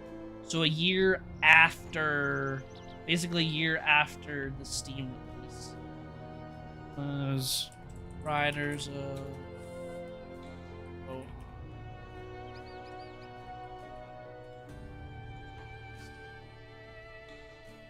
Okay. So then Riders of Rohan was October 15th, 2012. So basically a few months after the game was released on Steam, they released the first expansion, or the first Rohan expansion. Yeah, I stopped after Mirkwood as well. After Enedwythe came out, I did Dunland specifically, but then I went off to college. Isengard came out when I was in college, so I never actually got to do the level cap stuff for 75. And then during my college days, I came back and just leveled during Rohan. And Helm's Deep.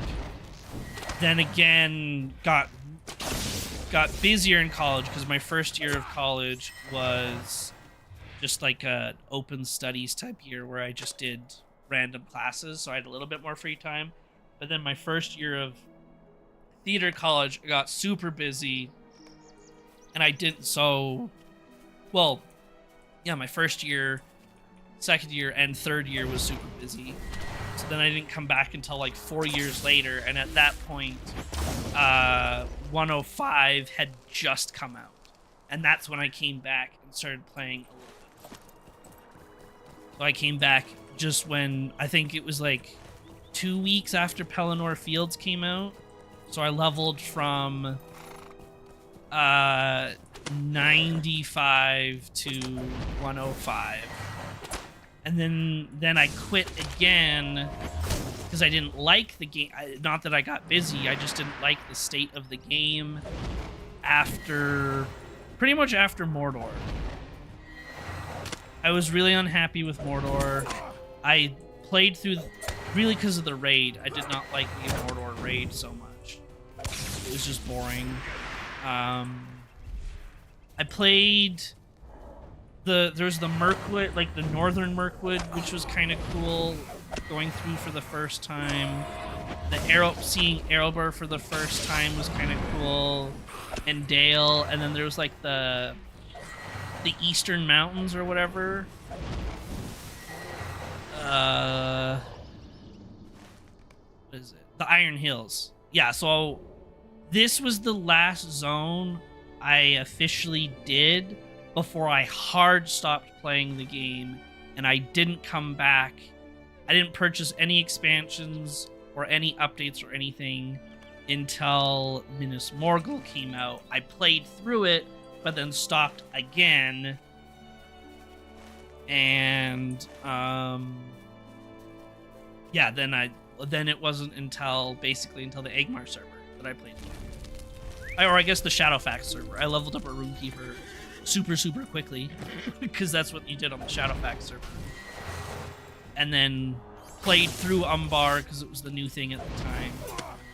And now here we are.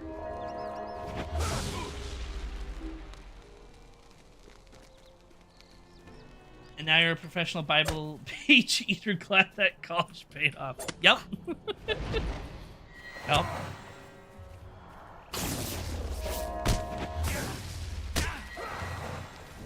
Yep, Bible eating, robots taking over the world, families in a cult.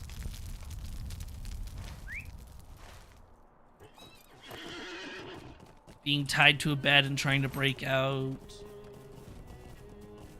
And somehow also became a Twitch streamer. Yup. Yeah, that was because a friend of mine... Well, that was because... Well, Evie, who's in the community... Who's a member of the community, Evie Berry, she said I should stream. She said I should start with Dead by Daylight. So that's what I did. And then the streaming career grew off of that.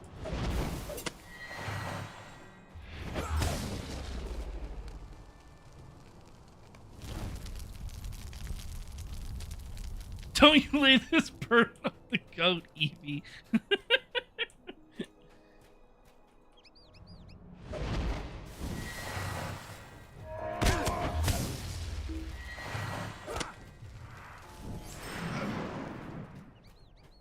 I will lay the burden on her.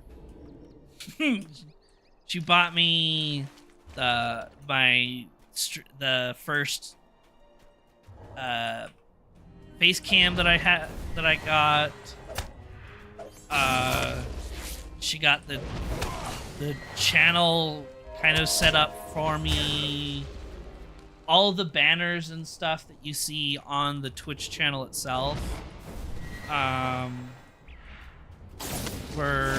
was made by her husband James. The first 2 sub badges were made by James. Yeah, they set me up with it, and it was great. I loved it. I appreciated it a lot. So you were pretty much her social experiment. That actually does make a lot of sense. I guess I was. Her little social experiment. The longest I've gotten so far is Aaron Laskelin and the Dale Lands. Oh, yes. Yeah.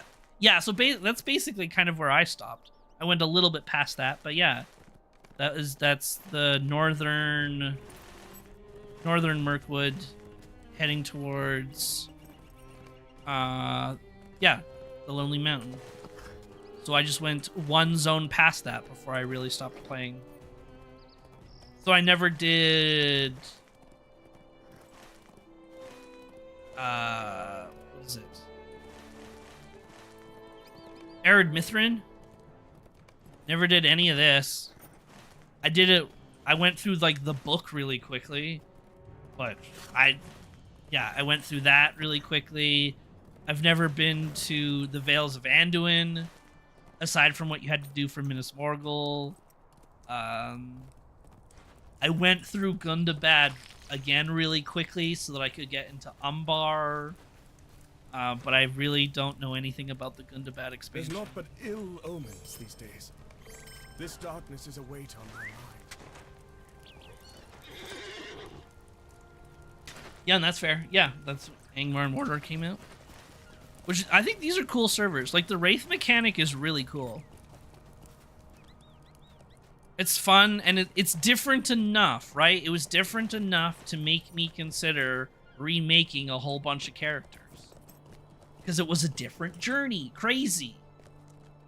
There's naught but While ill I'm omens leveling, these days. there's wraiths that come out. There's new stuff I can earn, right? A new reward as you level. And then there's also going to be a fancy title and portrait frame that we get after we kill all of the 9 Nazgûl, which I think is also really fun because again, it's a unique reward. Because I think that's what players want, is unique rewards. For going through the same content 50 plus times, a unique reward is exciting.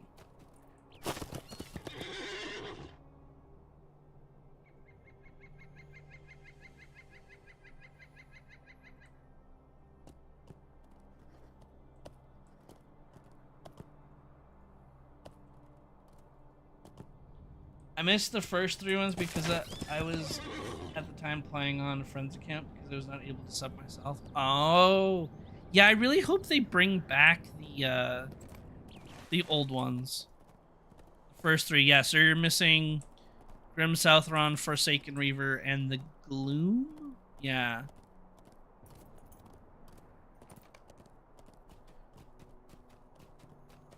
I'm sure they'll bring them back at some point.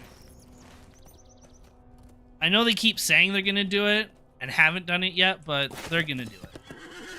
It'd be stupid for them not to.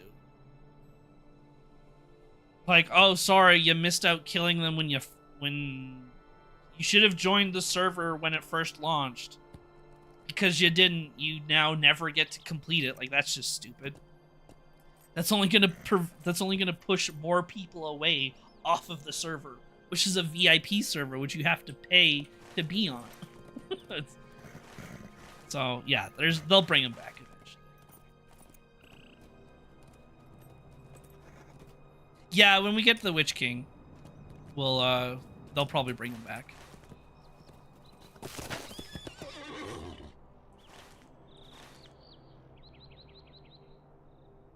No, they want to make 50 alts and level at a snail's pace to soak in all the landscape past offer.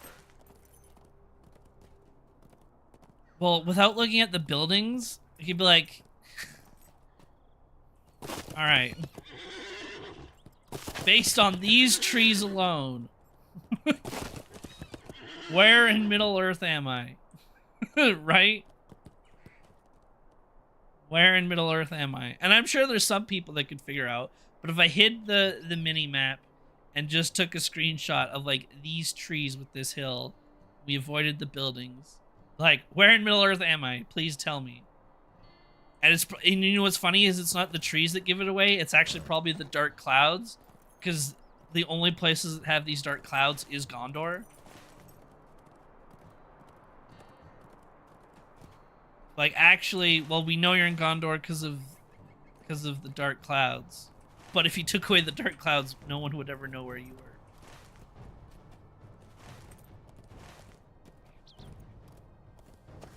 Lich King wrong beat.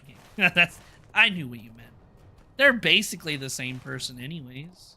they have the same kind of backstory in a way. Both were kings,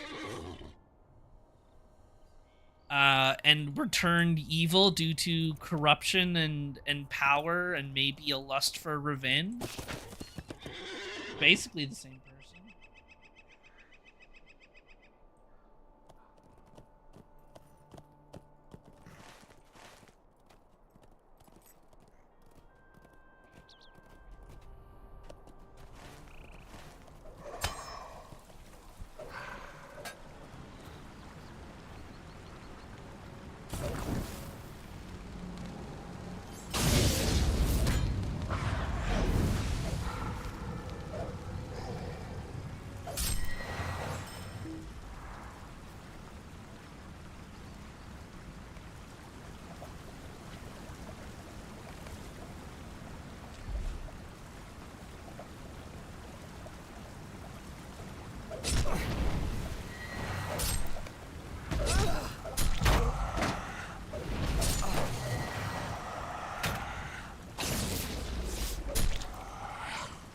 Wow, the river lady just sent the undead after me because I'm not supposed to cross the river. Rude.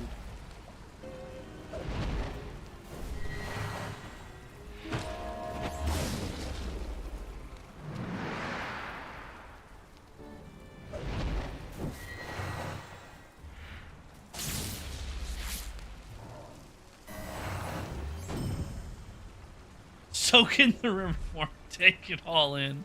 Okay, I'll take it. Ooh, yes, look at this. Crisp river water. Look at these rocks. And these reeds that I also saw in the dead marshes.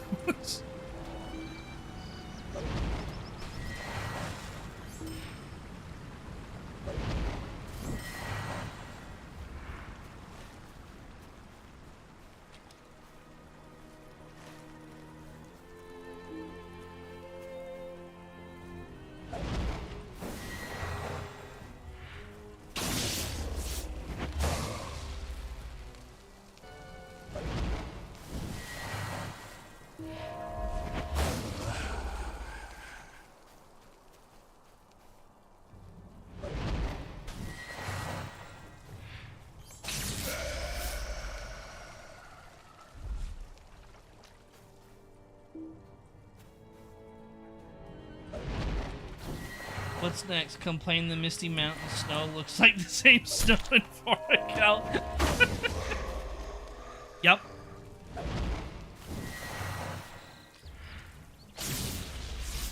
Same snow, damn it.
Corsairs, strange armies, now darkened skies. Corsairs, strange armies, now darkened skies. What has become of our lords in the east, I wonder?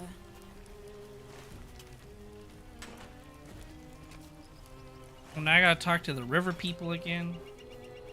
The river maidens.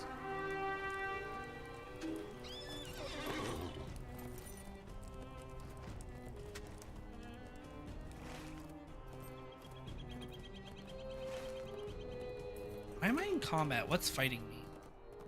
Oh. Apparently nothing. It stopped fighting me.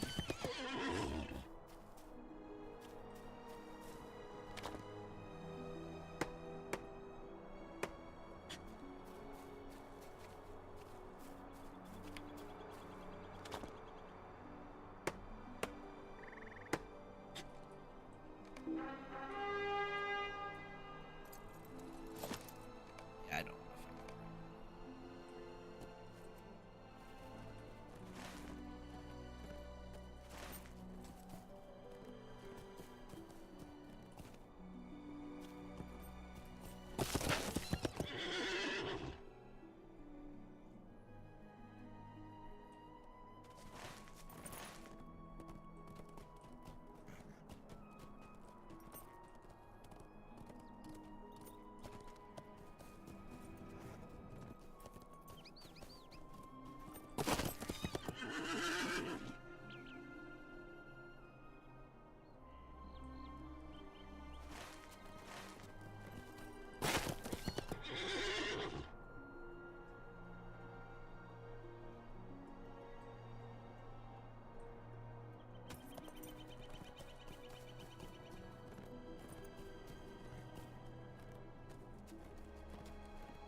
We got something new after 60.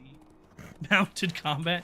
We did get mounted combat, but I think what's funny is our mounted combat doesn't even gain new skills.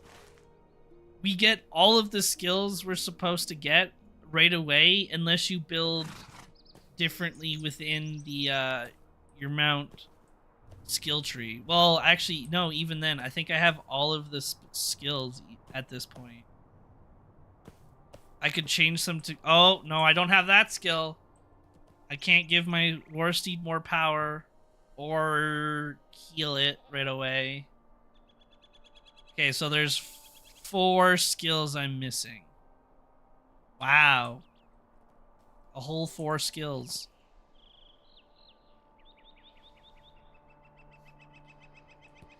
And then they stopped touching it. Yeah, it is a mechanic that changes the game, and then they abandon it. After Rohan, they're like, okay, it's done. People didn't like it, so we're not going to fix it. We're just going to ignore it. We won't make it feel smoother or play better or give you more skills. So, like, my lore master that has 2 combat skills or damaging skills, we'll just leave it.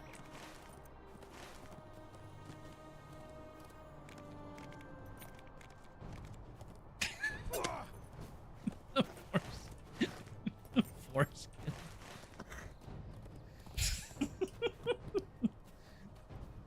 No, 4 skills.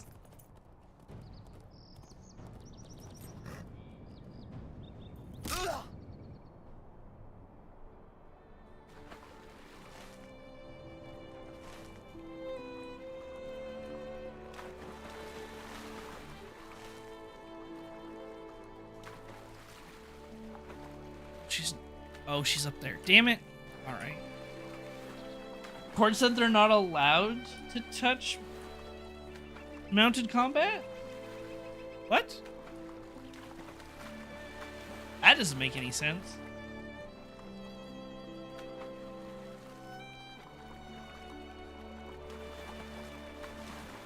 But Cord also says a lot of things that don't make any sense, so that doesn't surprise me.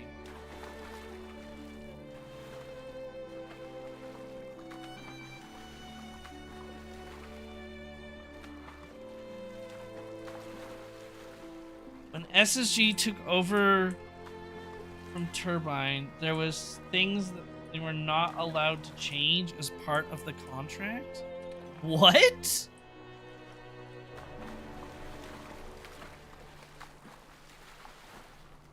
Can I not get up here? Well, that's dumb.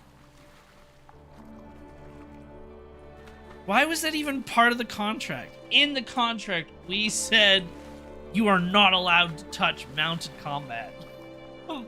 Right, because it's so good that it has to stay the same. That is stupid. The fuck?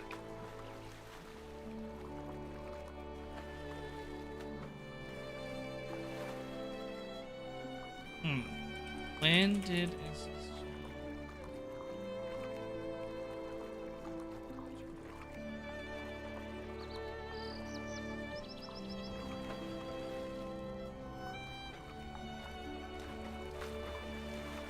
Yeah, I guess SSG took control in 2016, and we said Rohan was out in 2012. So I guess yeah, mounted combat existed at that time.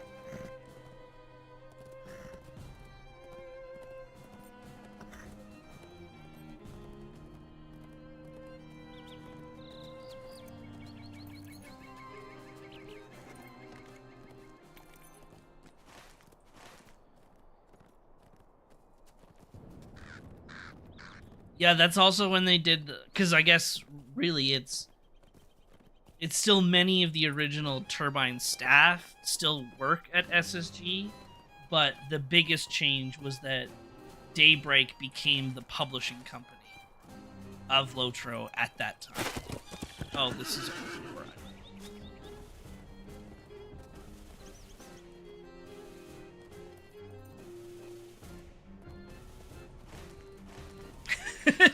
SSG and LOTRO was bought by Tencent just to have the first doom and gloom etched onto their eyes.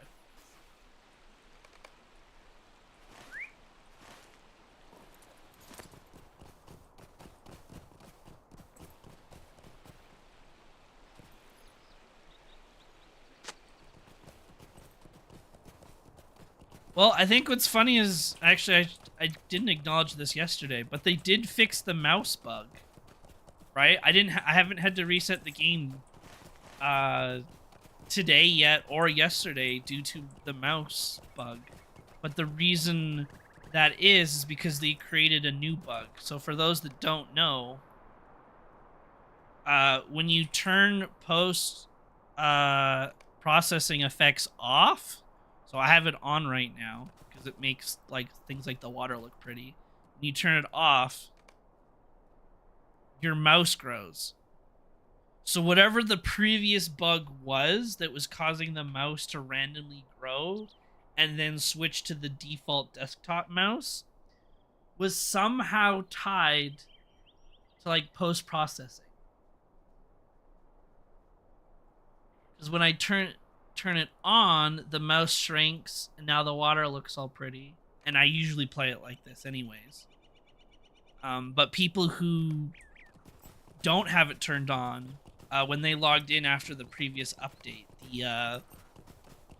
they just noticed their mouse being massive, and they didn't know why.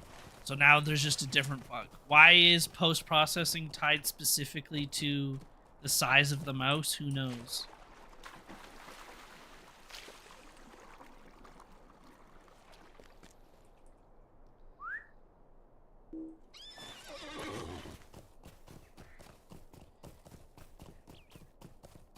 If that would happen, you can be 99% sure the game is closing within a year.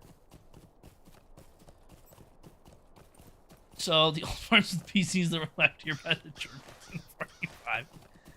Well, that and the raiders that turn off post-processing for more performance during raid to help reduce lag. They have it turned off all the time. And actually, you know what? I wonder if it's a problem in PvP, because when you go into when you go into PvP, the game automatically disables a bunch of settings. So I wonder if that affects the mouse in some way. Actually. They probably thought the gigantic cursor was an improvement. Meaningful cursor size journey.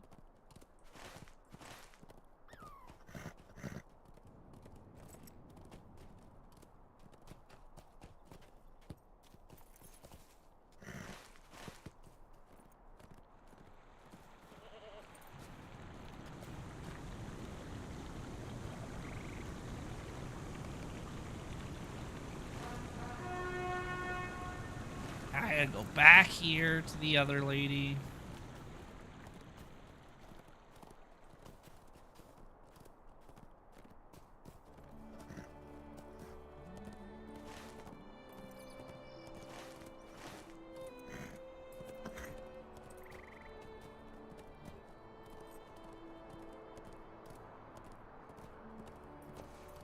To be fair, the game is like, wow, it runs fine on any PC. But even my 5070 is like, I don't know what you want me to do about this engine, man.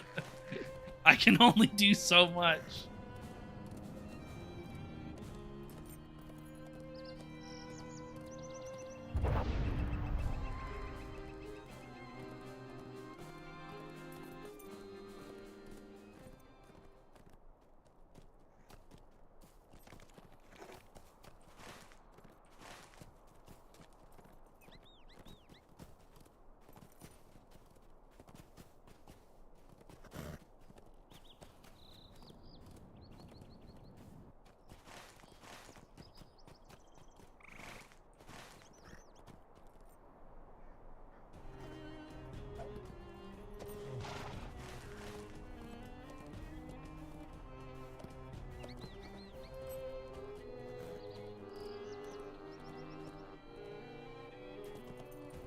Spawn Fleet is bad even on my PC. I think it's the fog engine just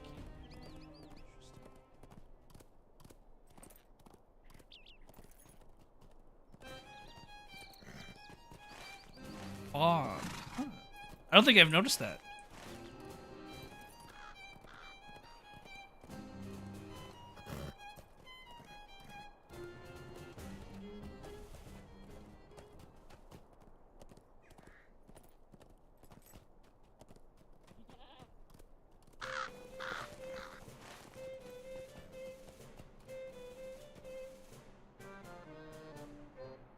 Really? That drop killed me? God damn it.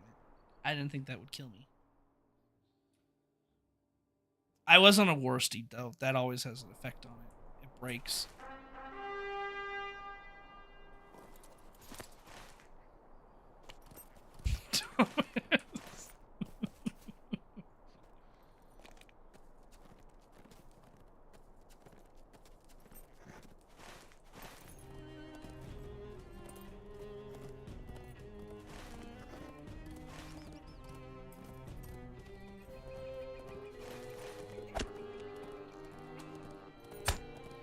Great, now these two are gonna follow me forever.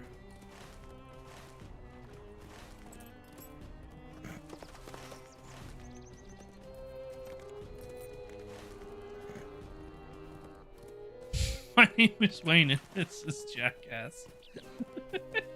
Speaking of Jackass, there's supposed to be a new movie that comes out in the supposed last Jackass movie comes out this year. It's been greenlit, and it's supposed to come out in, like, the summer or something like that, but supposedly they haven't started filming it even. So, that, you know, is gonna go super well.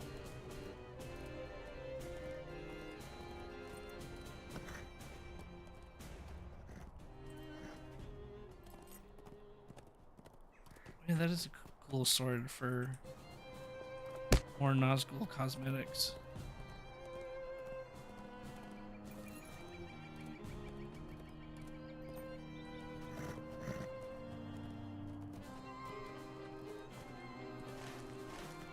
See, Gandalf? I got this sword from one of the Nazgul, and you won't let me on your boat to Valinor? How dare you?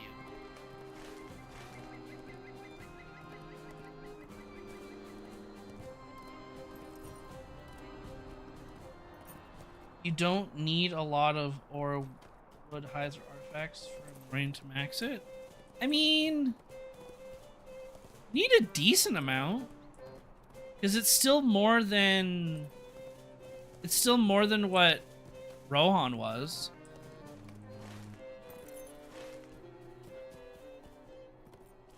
Wait, is it less? What? That doesn't make any sense. Did they make that change and I did not know about that? Because I thought it kept going up until Minas Morgul.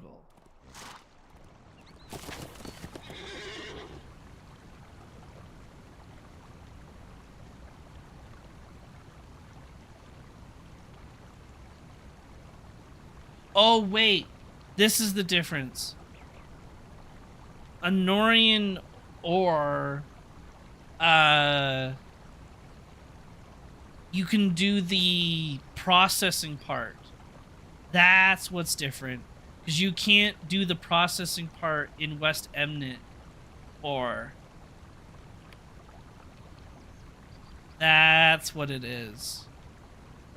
So that's why you need less. There we go. That's why. You need more points, but you need less actual materials because they added processing to that tier. Now that makes sense.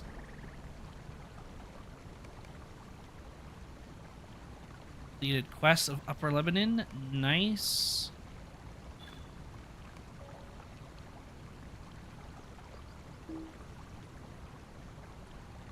Map to Oghire. Someone will buy that. Let's put it up for a gold. Make it nice and cheap. Actually, you know what? No, we'll do 2 gold. See if it, I don't know, see if it sells.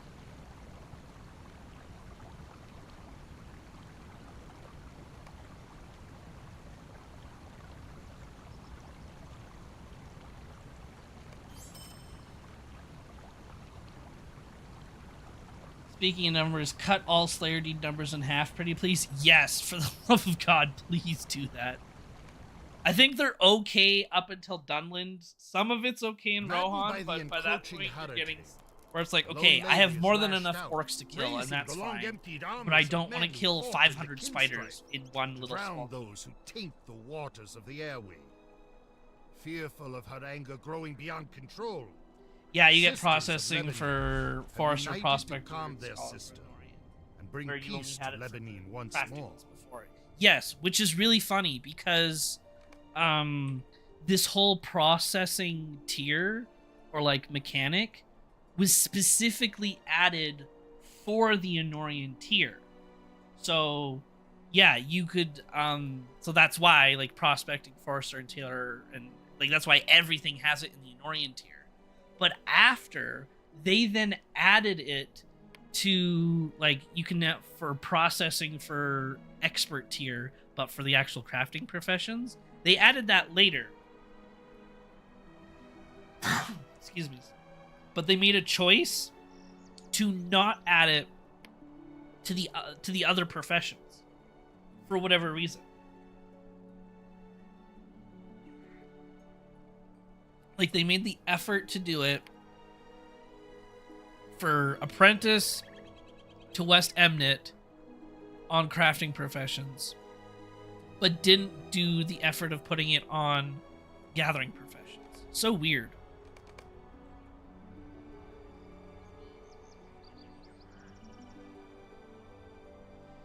You say that to the old timers, they'll probably say no. Part of the journey, play something else.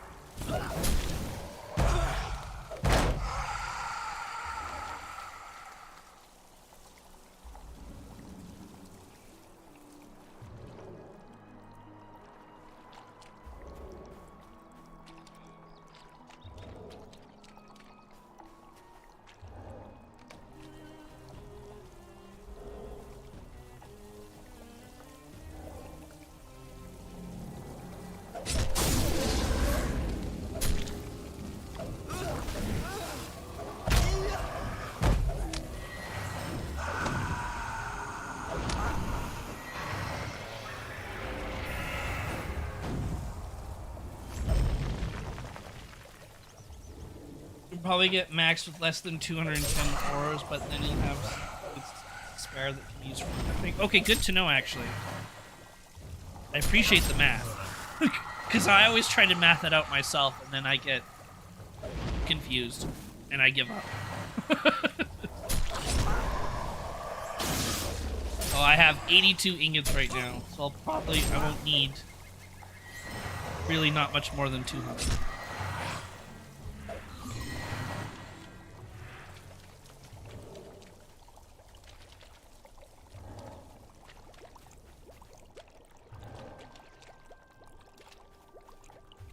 Same with Forester, which between the two, 38 and 55. But of course, it doesn't include the experience you get from Mordor. Oh yeah, don't bulk it. No, you definitely don't bulk it. You do that when you've completed the tier already. The bulk is such a bait. Which is so dumb, because it should give you the exact same amount of experience, but no, it gives you less for some reason.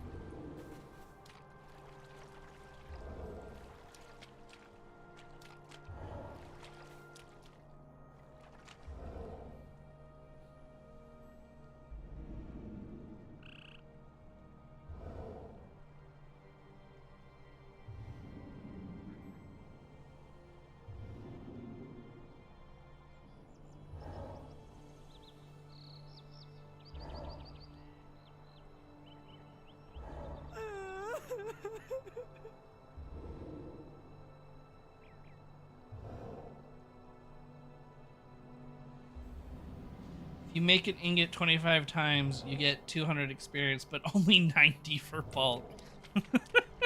So stupid.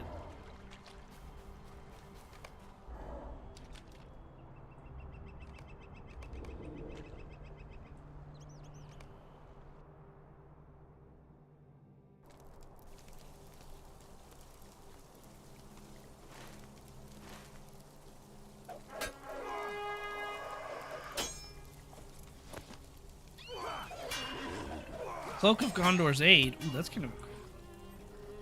Maybe I'll put that in my wardrobe. Whoops, wrong way. I want to go this way.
What is the meaning of this? I beg your pardon.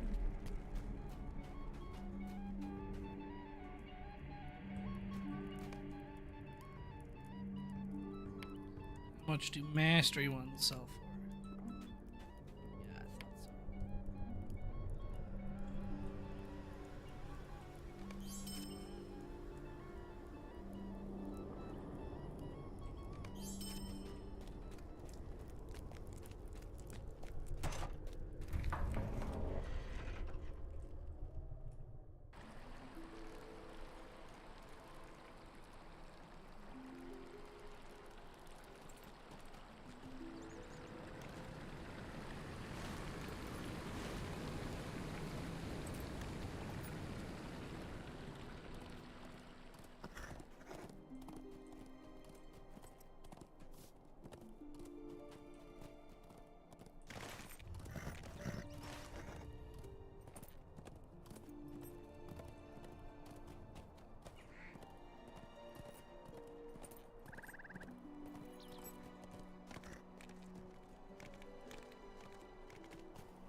You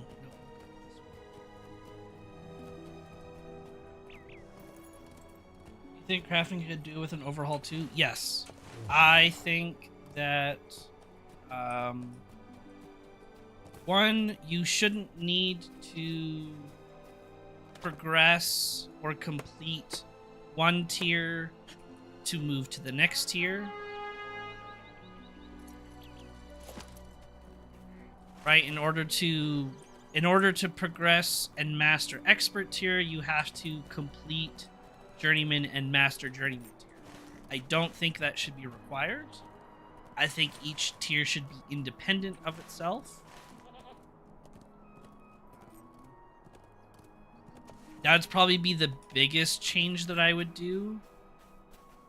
The other things that I would change, they've already done, like being able to pick your professions rather than pick each individual profession, I think was a great change, instead of being required specific 3 based on like the profession that you picked. So like if you were like a I don't know, was it a blacksmith, you were given armor, weapons, and prospecting. You just didn't have a choice out of that, but now you can manually pick whichever ones you want. So I think that was a good change. At that point, the only other thing I would change is being able to track multiple things at the same time. But according to SSG, that coding is too complicated, so I don't know. Yeah, it was vocations, basically. You can kind of check it with... I wonder if I go to auction house, we do crafting, do craft tools, maybe? Yeah, tools of the woodsman. So woodsman was specifically woodworking, forester, and farmer, right? Because that's what this tool gave you. But if a woodworker also needs some weaponsmith stuff, so it would have been nice if you could replace farmer with weaponsmith. And then you would have needed the 4th profession, which we now get, if you wanted to spend the points for, which I think is more than reasonable. Then you can take that 4th profession. So as a so-called woodsman, you would have woodworking, forester, weaponsmith, and prospecting. And now you can make all of your own tools and weapons and stuff.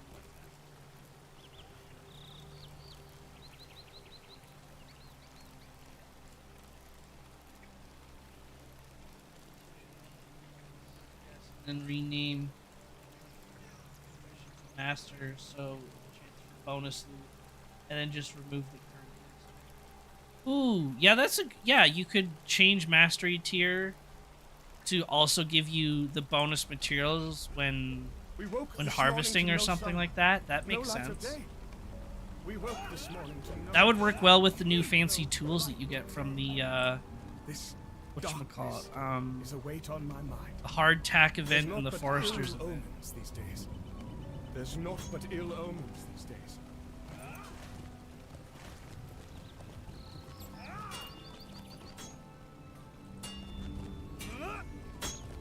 Well, here, now that I'm actually close with crafting, I need to check my crafting carry-out. Yeah, there's got to be stuff in here that I can get rid of here soon.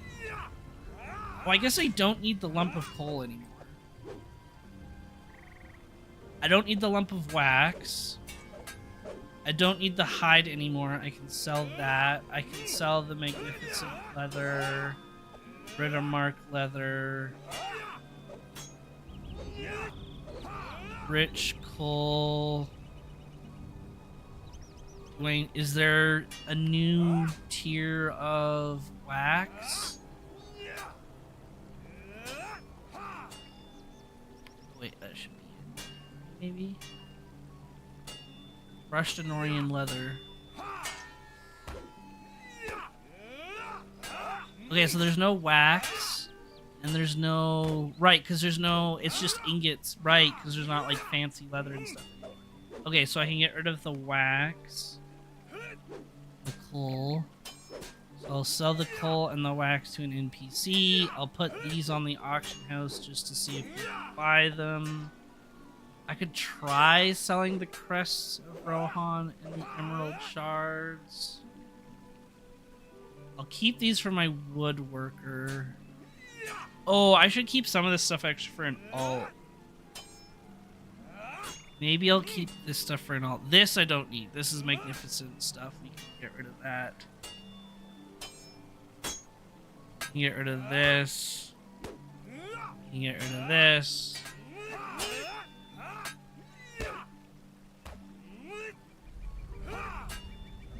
Keep the logs for now. Get rid of this. Get rid of this. Get rid of this. I'll just sell that to an NPC. Keep that. Sell that to an NPC. Broken clasp will keep.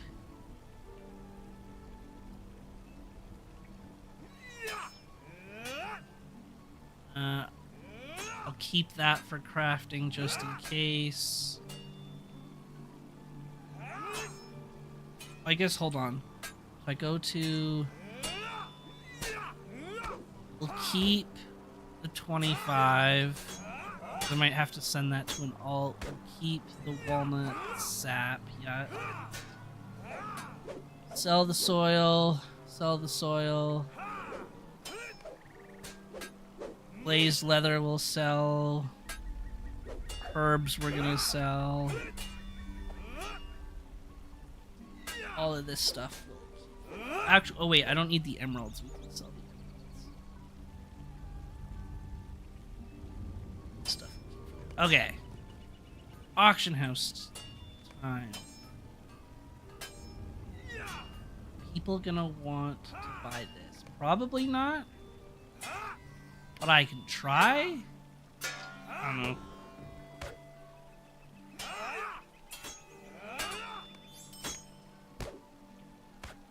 Emeralds?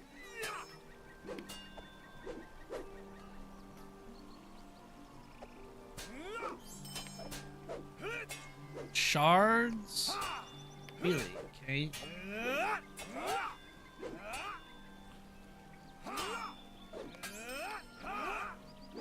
Crests.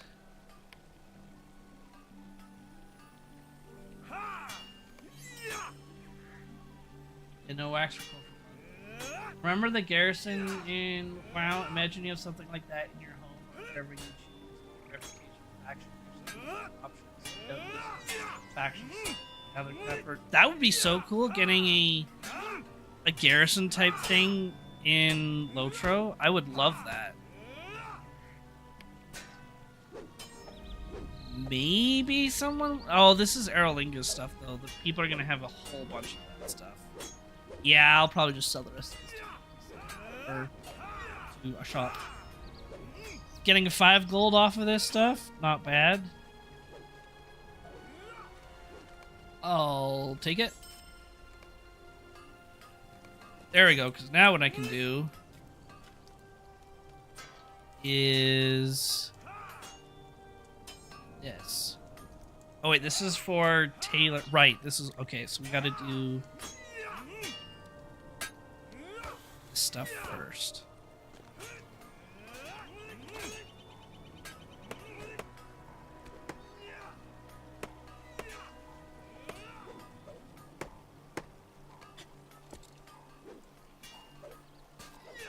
Rivendell Homestead only have 6 houses. Probably just take. Wait, the Rivendell homesteads are only gonna have 6 houses? What do you mean?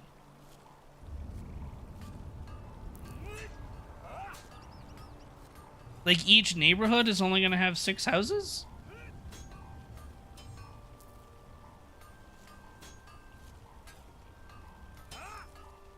What?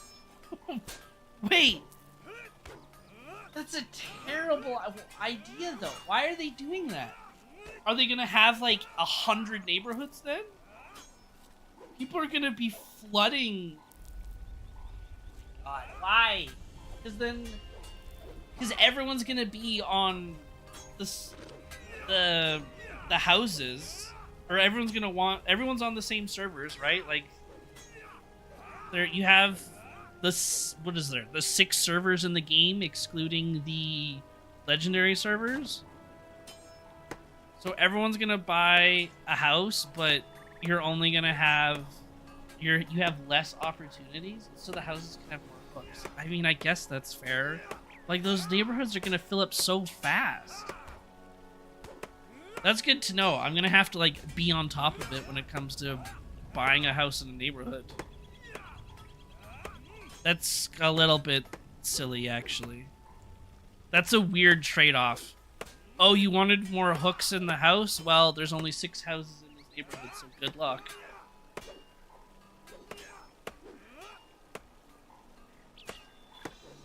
Oh, that's probably going to mean they're going to make the Rivendell housing so expensive then.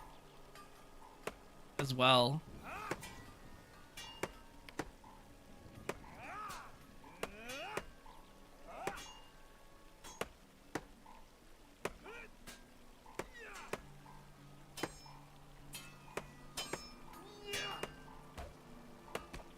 Well, that's why I'm saving up my points. Apparently the hooks are the reason why housing areas lag so much. I didn't even know there was that much lag in housing areas. We got 8,000 points. So, hold on. Housing? Can you buy the... Oh, you can... Oh, you just have to convert coins into housing writs? Is that it? Oh, it's homestead, not... So I could buy 100 coins. I could buy 200 coins right now. So hopefully they're not more. Hopefully a house is not more than 100 coins. I mean, I have, I think, I don't know, a couple. I might have a couple hundred on my characters already on Clan Tree.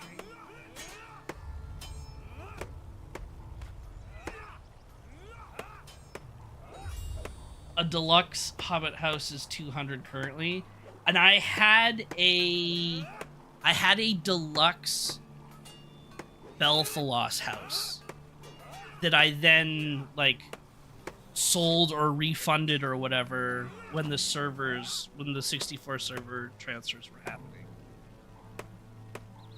So how much was a deluxe Belfalos house? Or a deluxe Gondor house.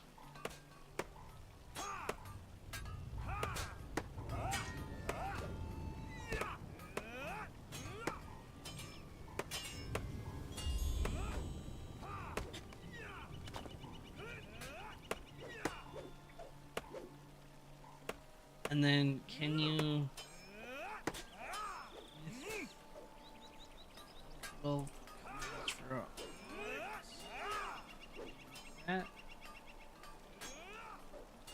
You can exchange mithril coins for homesteading coins at a 1-to-5 ratio. Ooh, that's nice. Because I have a lot of mithril coins on Glamdring as well. I think I have like 1,000 mithril coins or something from all the character transfers I did on many different servers. The mithril coins just stack together.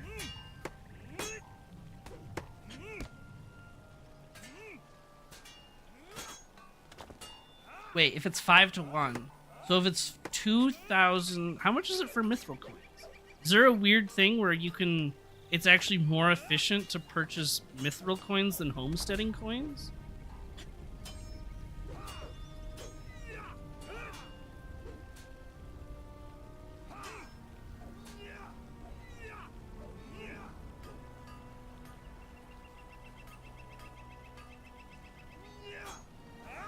Oh, yeah.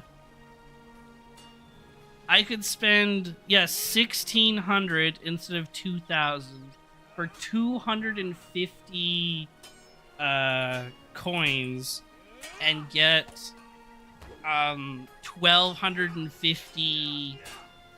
So it's basically an extra 250 coins. Even if it wasn't on sale, though. Even if it wasn't on sale, this is still more, because it would be 2,000 for an extra 250 homesteading coins. So it doesn't even have to be on sale. That's hilarious. Okay, well, I know what I'll do when Rivendell comes out then. Spend all my mithril coins on homesteading coins, buy a house that way.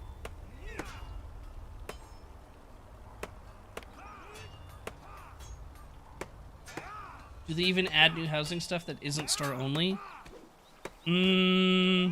Not really. You know, there's the odd like quest. I guess a lot of the new reps, so like Umbar and maybe Gundabad too, but Umbar and Harad, all the different factions have whatchamacallit, have housing items tied to their rep.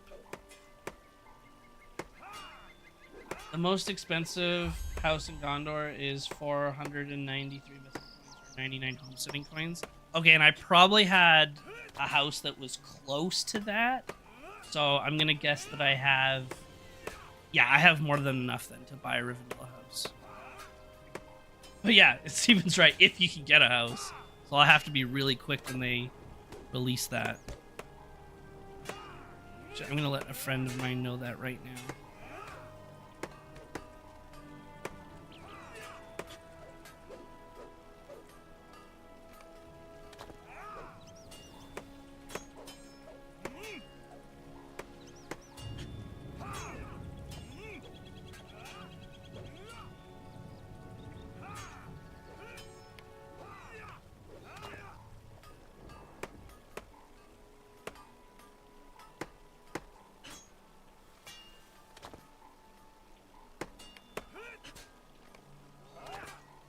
Kinship House in Gondor is like 894 or 170. Yeah, that makes sense. Those are the island houses.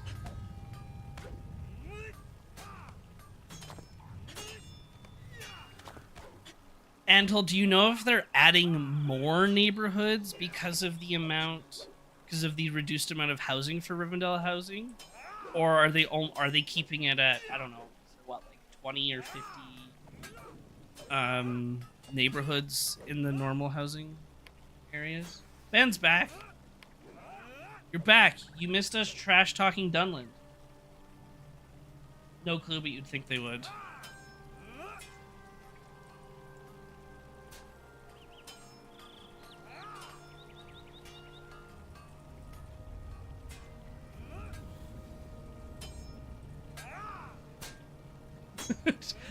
I think Steven just made a comment a while ago that was about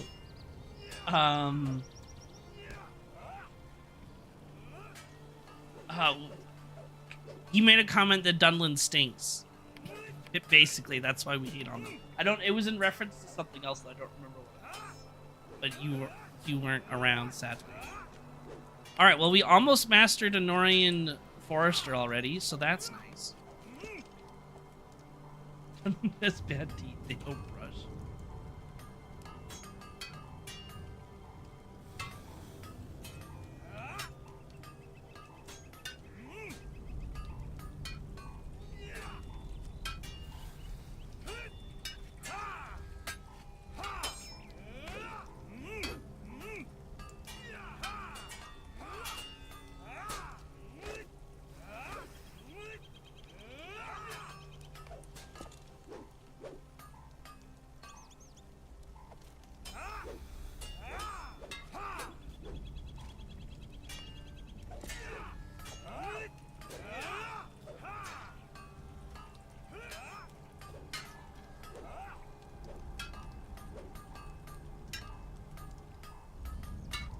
I'm 5% done.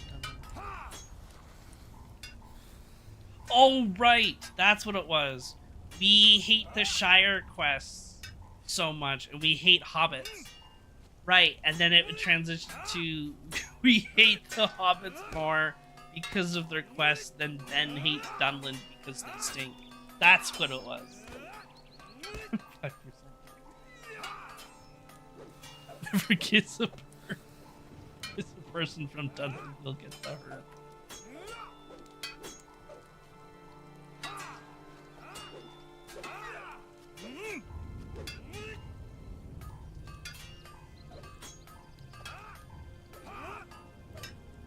Nobody hates anything more than I hate Dunland. You know what? That's fair. That's definitely true.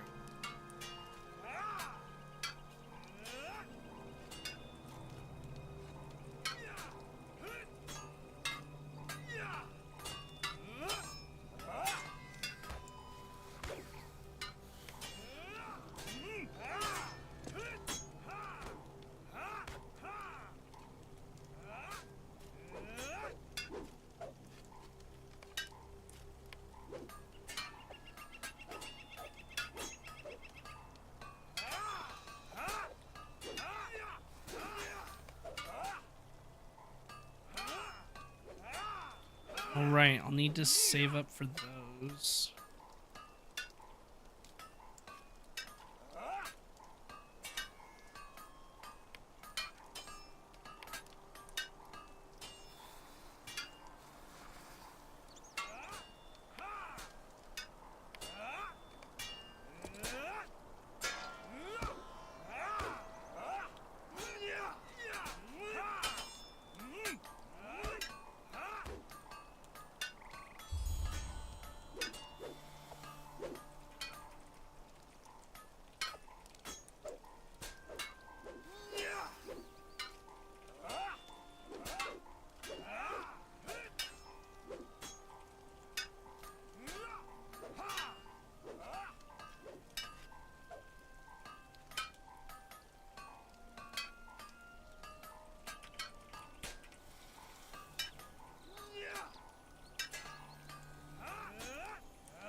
Again?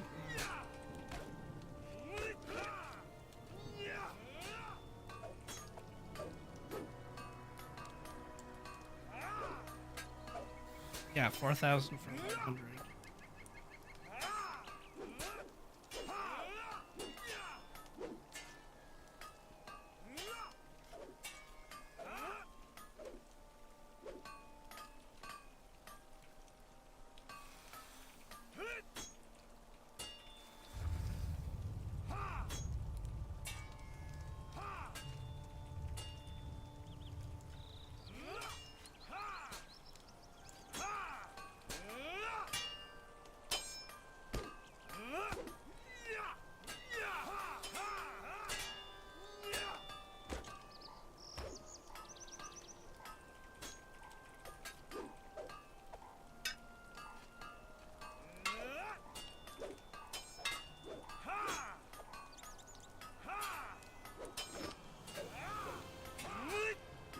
95% of the streamers is complaining about the game.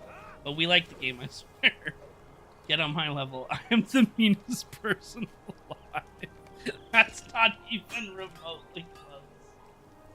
Not even remotely close. Well, hopefully I only need to spend maybe 4,000 points on the Rivendell housing, and then I can save the remaining 4,000 for the Harad expansion. Yes, I am. You can believe that, Ben. That's okay. I'll just keep telling you it's not true. If the house looks good, I'll do a, because I'm buying one regardless. Well, even if it looks like trash, I'm still getting it because I need a house, and I've been saving all of this storage. I have so much in my storage that I need a house for. So I've saved all my coins and stuff for the Rivendell housing. So I will do it. I'll make a video on the house. I'll do a walkthrough after I've purchased it. Like, this is the Rivendell housing with nothing in it. I don't know where I'm gonna put my kitchen table yet, but this is where this house looks like. These are all the hooks it has. Yeah, obviously I want the YouTube money, because I totally make money on YouTube. I make so much money from YouTube, I make a whole $0 per video. Actually, that was something else that the forums yelled at me for, which was really funny. I posted a video on the forums once, and like half of the comments on the forums were, I'm not watching this guy's video. I don't want to give him the money to buy coffee for clicking on his video. I'm like, how much money do you think people get from one view? I'm nowhere near making enough money to buy coffee per video, but ill omens, let alone even making a single cent. I make literally $0 and 0 cents on YouTube. That'll be black coffee, right?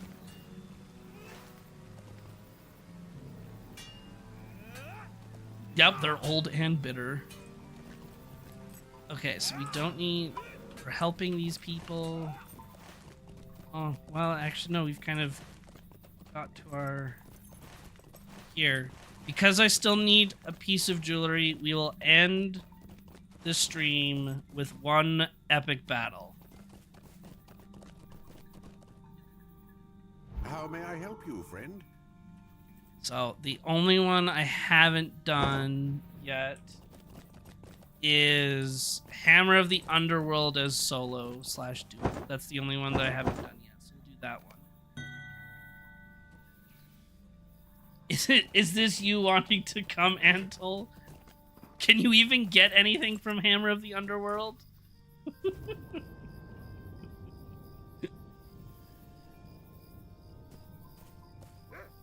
Because I'll bring you along for the duo, I don't care. But if you don't want to, that's also fair, I totally understand. Okay. Alright. Here we go. It's about the journey, not the rewards. Damn it, you're right. I forgot. Okay, Hammer of the Underworld, here we go. Xandal loves the epic battles so much. I love that you love them. I have not met a single person that loves them as much as you do. And I love that so much. Because now I can say that I know someone that loves the epic battles. Absolutely loves them. And there's nothing wrong with that.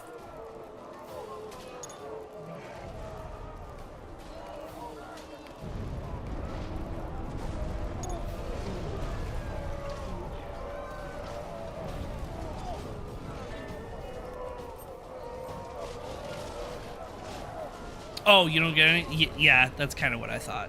I figured you had all the medals already. You had, with your 300 points, you more than enough have all the all the points that you can get, or all the medals that you can get, rather. Strength and power!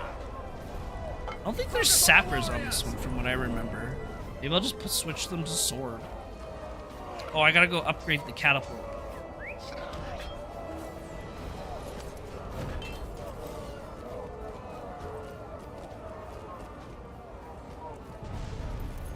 How many times do the people in the forums have to yell at you before you get it?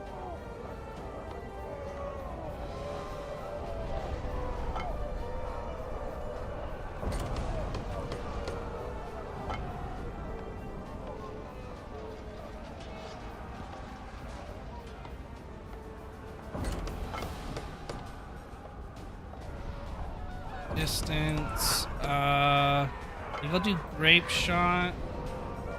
Slowing, because we have to get it. There's catapults that spawn, if I remember right.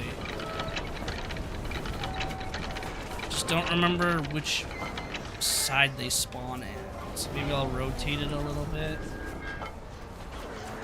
Maybe they'll spawn like there. I'll come back up here and fire the catapult. Let's switch this dude to Berserkers. Great, love that. That's different.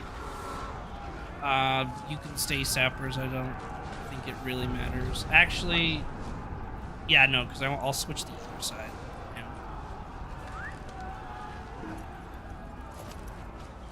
Switch you out of it if there's something.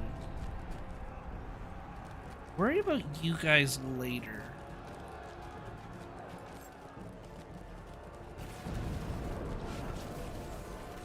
Spawn on the side far from the door. Okay.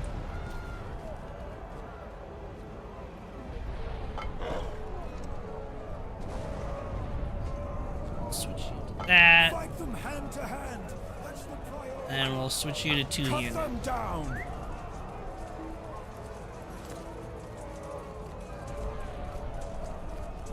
I guess if there's a sapper's quest as well.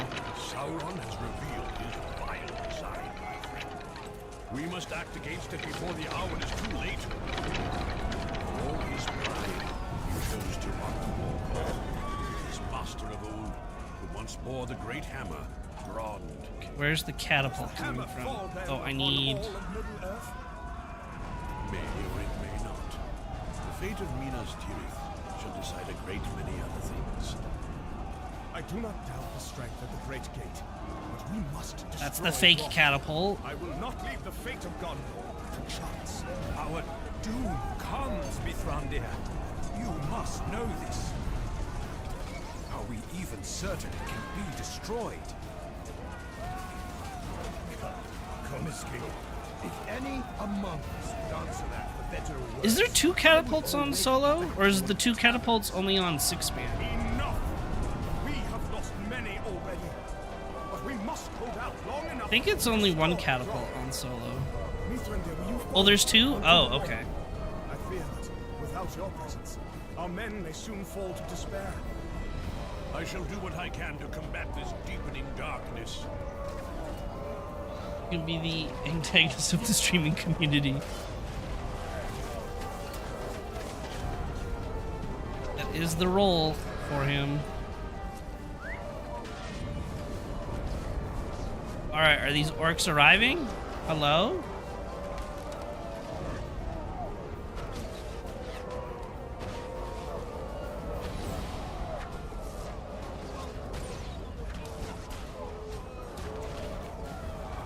Oh yeah, they're spawning over there. Okay.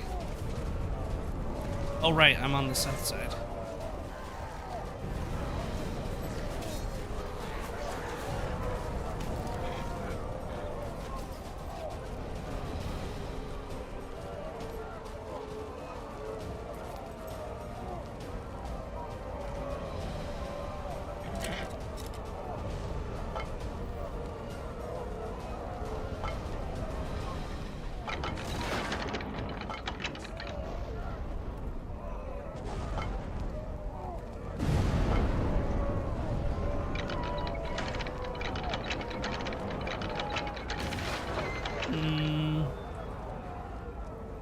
catapult doesn't quite angle far enough.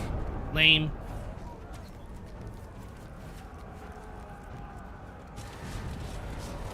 Useless catapults.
Come on, Gondor. You don't have a bunch of pile of rocks that I can just chuck at the orcs from up here?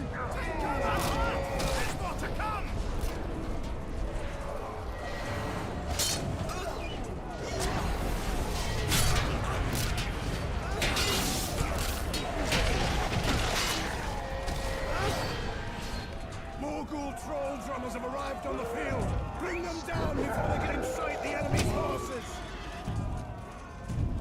Drums of War. I don't remember where this one is. Oh wait, is it fire the catapults one? Yes, it is.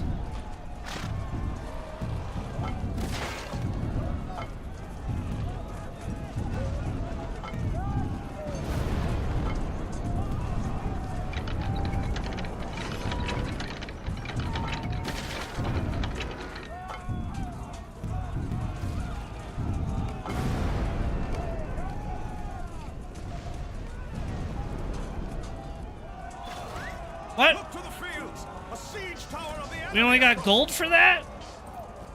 Why didn't we get plat for that one?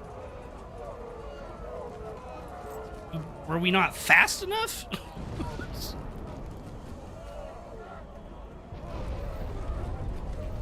I call bullshit.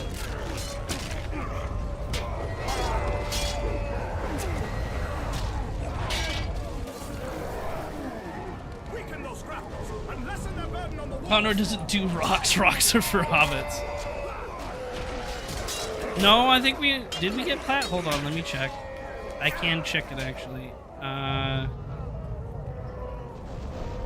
Oh, we did get plat. It just said I only got a gold reward. Okay.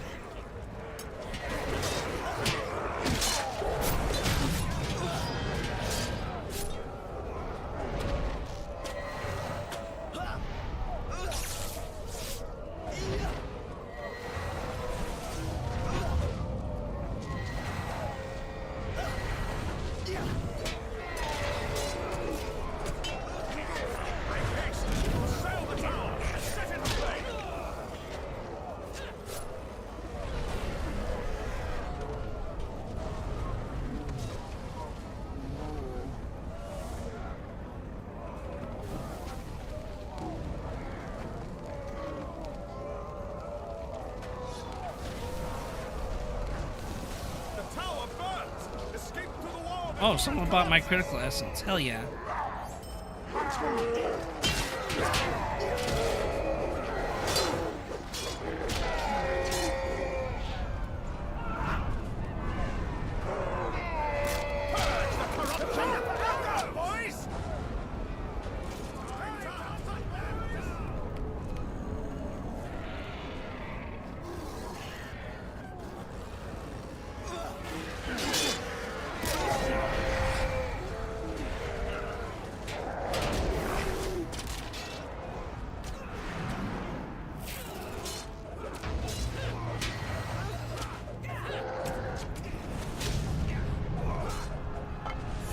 Pick up the pace! This fight isn't over yet!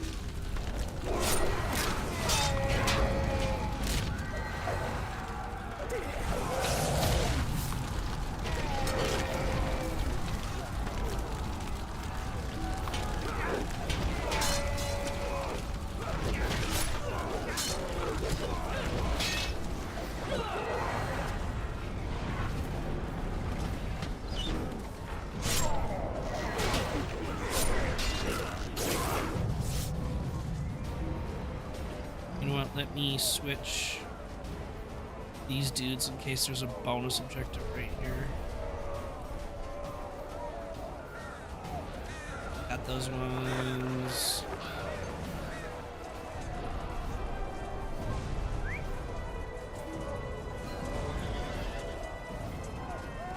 These ones. 2 hands on your weapon! Goblins are the priority!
We kill you all yet?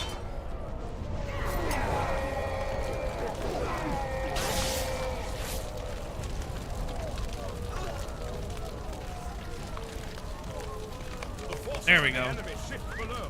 We must move to aid the other defenders.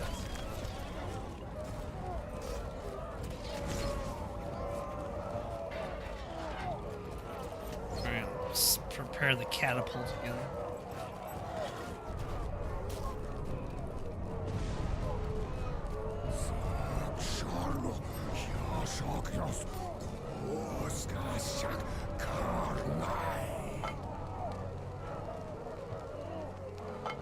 Prepare for catapults just in case.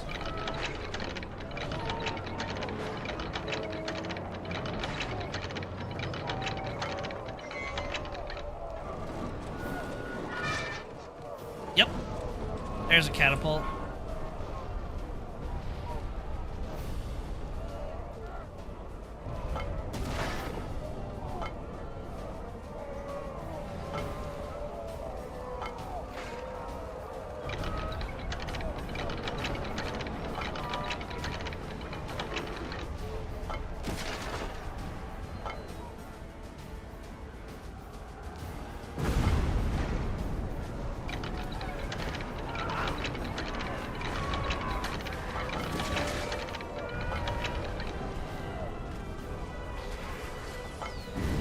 Oh, we missed.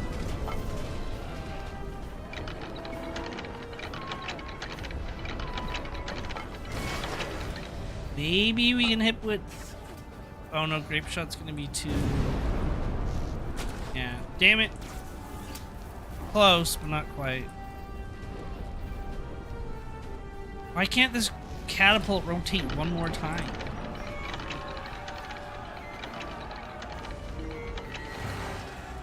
One more time and it would be perfect.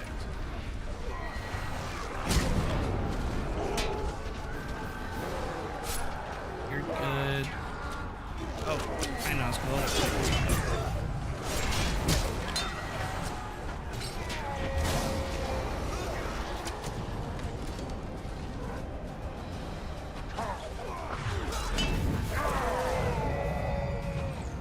You're good.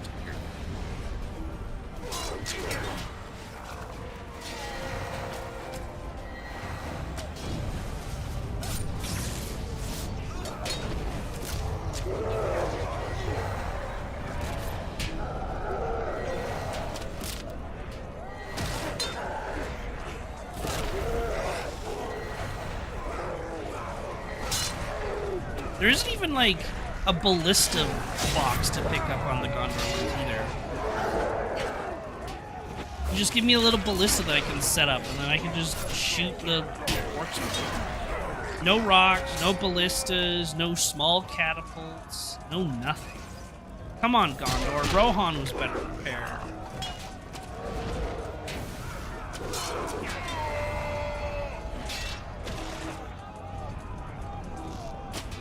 You can't even set up actually barricades. I mean, I guess they come with barricades, but like, you can't upgrade them to do better damage.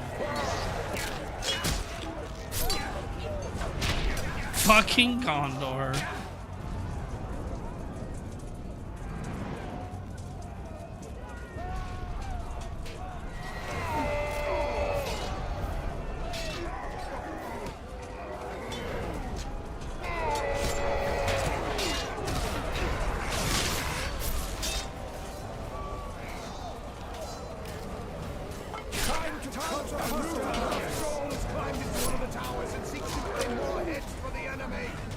Come here, you.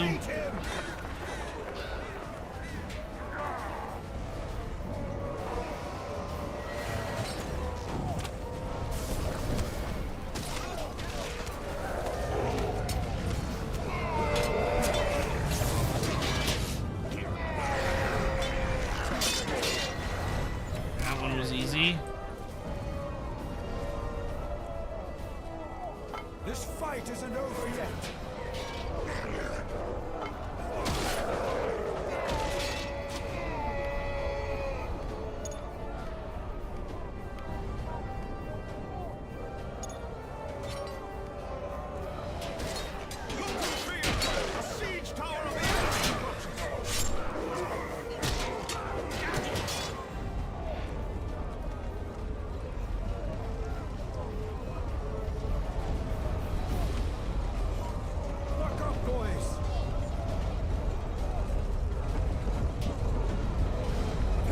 Oh, Ben, you missed it. We met Denethor's sister.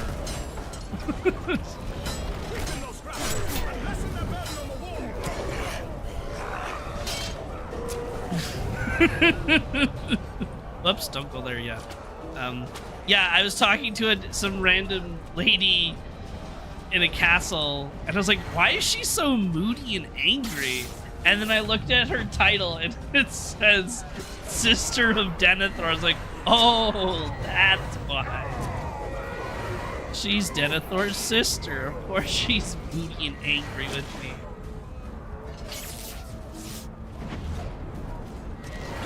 Does she also eat tomatoes weird? Probably. I reckon she posts on the forums from the sound of it.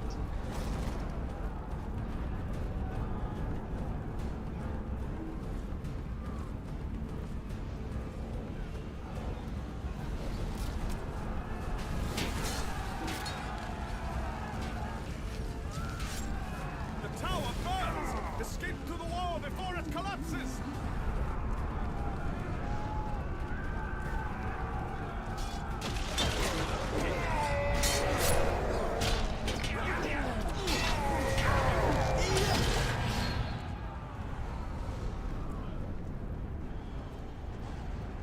Have heart. There's more to come. For Gondor! Time to hustle, boys! Take cover!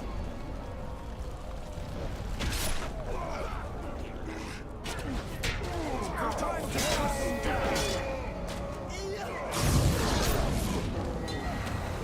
Gifter tomatoes. Right? Here you go. If I gave you these tomatoes, how would you proceed to eat them?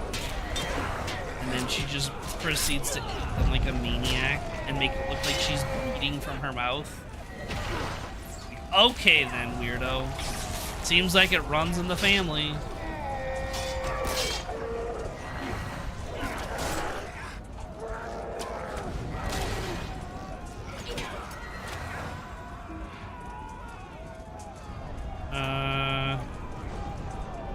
Okay.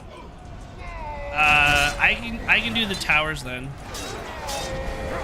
towers. I can do the towers pretty easily.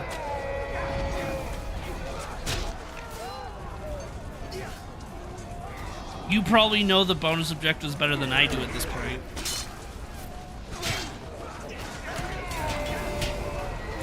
So if it's one that I get lost, I won't get lost doing it. I won't have to.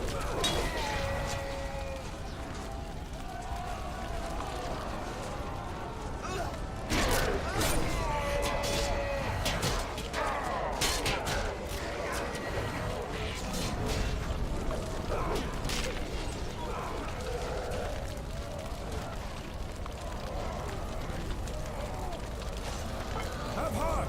There's more to come. Yeah, one tower on the north, one tower on the south. Makes sense.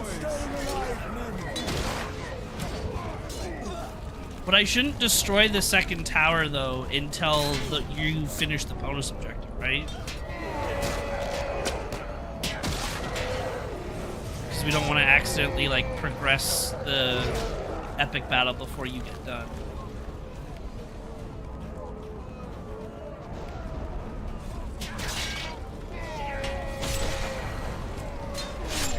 So I'll do all of the grapplings. I'll hit 2 of the bombs or whatever, and then won't hit the third until I know you're done with this.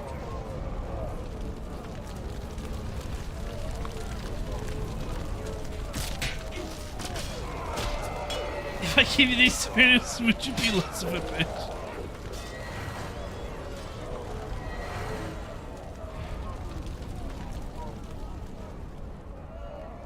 As long as we don't kill the troops. Okay. Catapult shot. We must destroy it before it reaches the gates. Rond is within catapult shot. Yeah, except it's immune to catapults, idiot. I love that they know the name of it too. Like they know it's named Grond.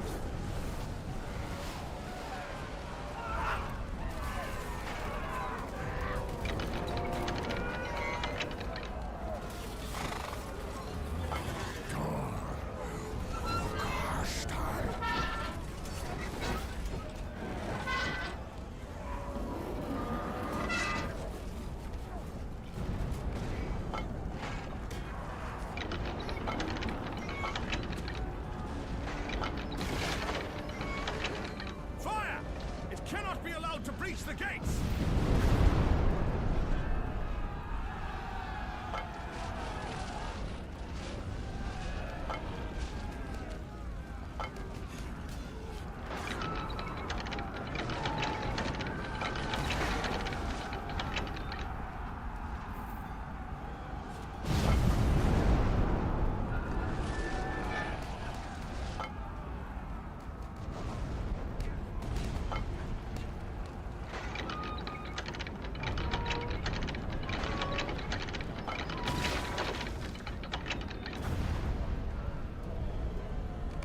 Look above! One of the enemy's beasts flies low, just out of shot. Do the Nazgul themselves now come to bring us to ruin? One of the Nazguls. Well, we don't have towers yet, so I'll just come help for now.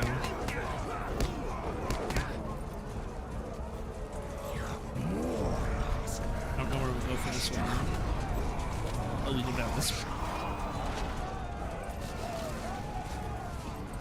Oh, there's the towers. Never mind. Have fun down there. Oh, wait. Oh, yeah, there's the tower.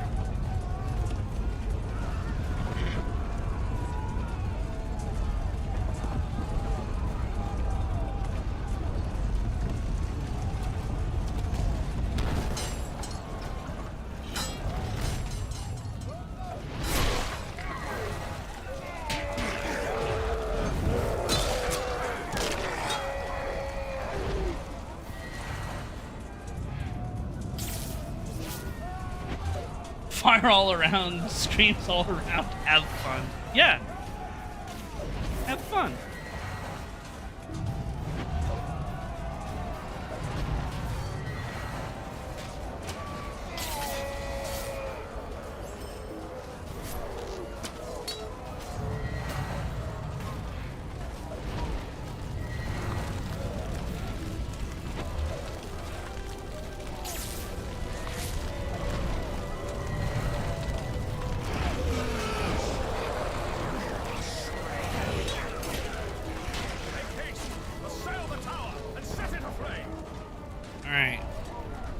doing powder kegs on the south tower now. You can go ahead and head to the north tower if you want, now that the objective's done. South tower will be destroyed here. Escape to the wall before it collapses!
Yay. Escape to the wall before it collapses!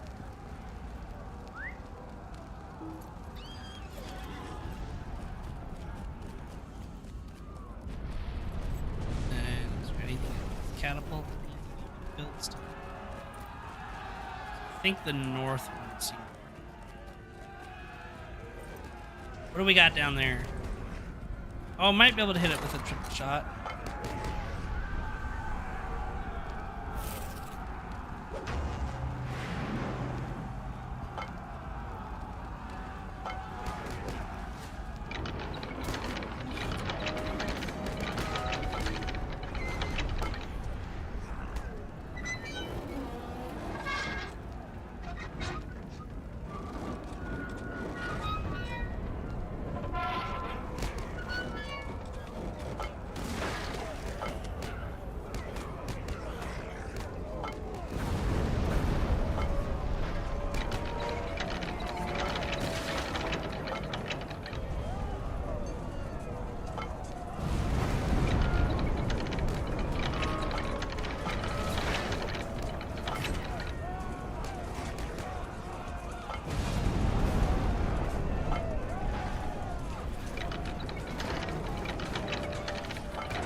Go.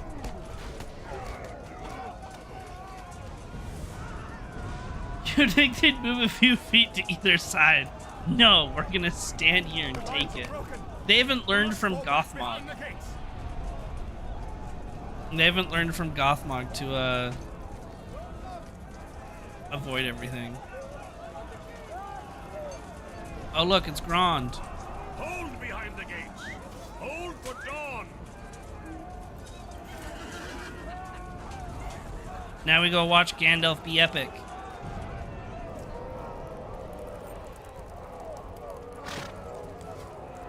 Actually, it's cooler if I'm on a horse. It's Gandalf. Or, the Imperial Guard dude from Dawn of War.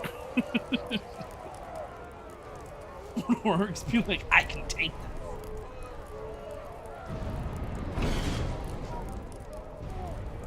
It's Morgoth's hammer.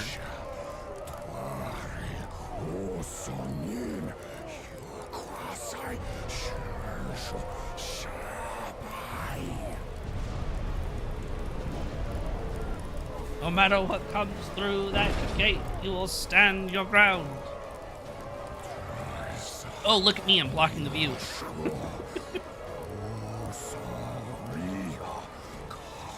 And then there's Antold right at the gate. He's ready.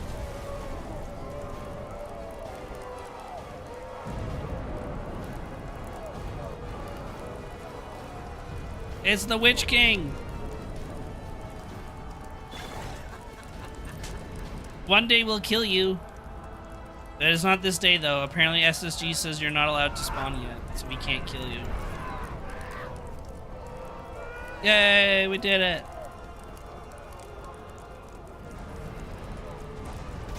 Tome of Vitality. Ooh. What is my Tome of Vitality actually at? It's probably at, actually, it's probably at 0.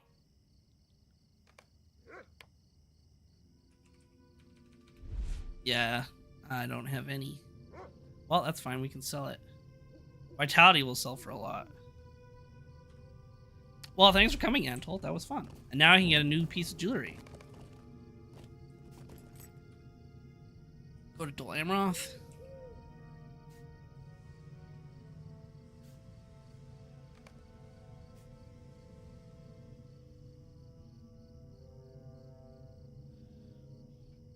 Orcs might be fighting these gets the big hammer boys, these humies behind them gates. We's gotta crash them doors.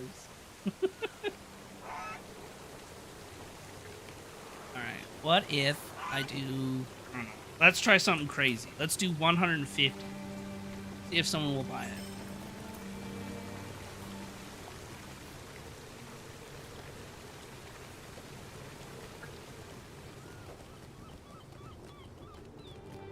I only have 1,300 stars now. Well, alright, Lore Master. So I could either get another bracelet, which actually wouldn't be too bad. So it'd be more crit and finesse. So I don't hate that. I could do an earring. Which, oh, that doesn't give us any crit rating, though.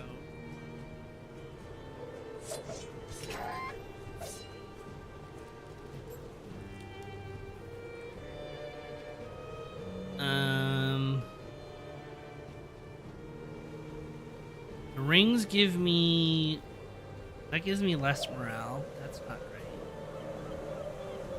This also gives me less morale. It's the same level of morale. Okay.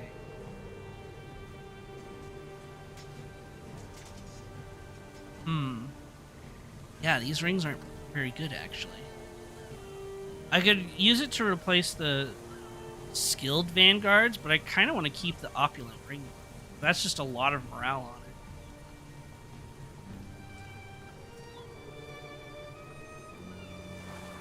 it. That's not a bad purchase. This one will have more crit, but the set bonus sucks.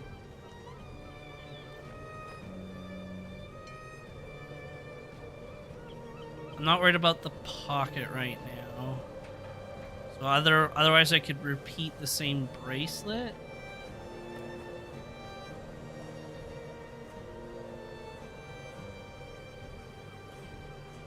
It's either repeat the same bracelet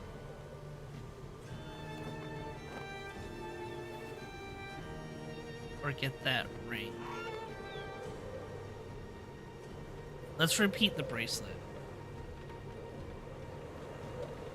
It's not unique.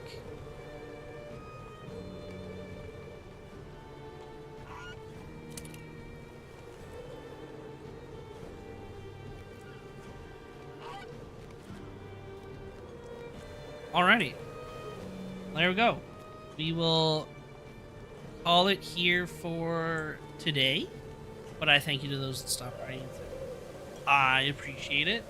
This week, yeah, we'll do more Warhammer, or Dawn of War rather, for the weekdays. Let me double check the weekend. I'm pretty sure there'll still be a stream on Saturday, I think, but Sunday I think is the day I work. So there won't be a stream Saturday. Or Sunday rather, but let me double check.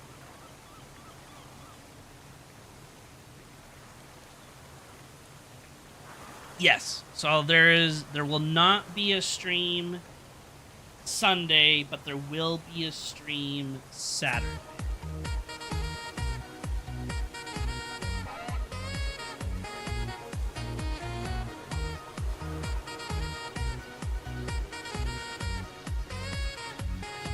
Was early, leaves early. Hey, I still stream for the same amount of time, even though it's technically leaves early for you. Don't worry, by the end of the month, it'll be, it'll be the exact same time as if nothing happened. God, that's weird that the time zone, or the time change doesn't happen for you for like another month. Dumpling would have streamed late. My whole, yes, your drinking schedule for, let's see, today's stream, 1, 2, 3, 4, for 5 streams. Well, I guess 6 streams, because one day I'm not streaming. So for 6 streams, your drinking schedule is totally ruined. Alright, yeah, thanks for coming. I appreciate you all. And I'll see you all next time. Bye-bye. Oh, you can't even watch till next Sunday. Well, stop your complaining then.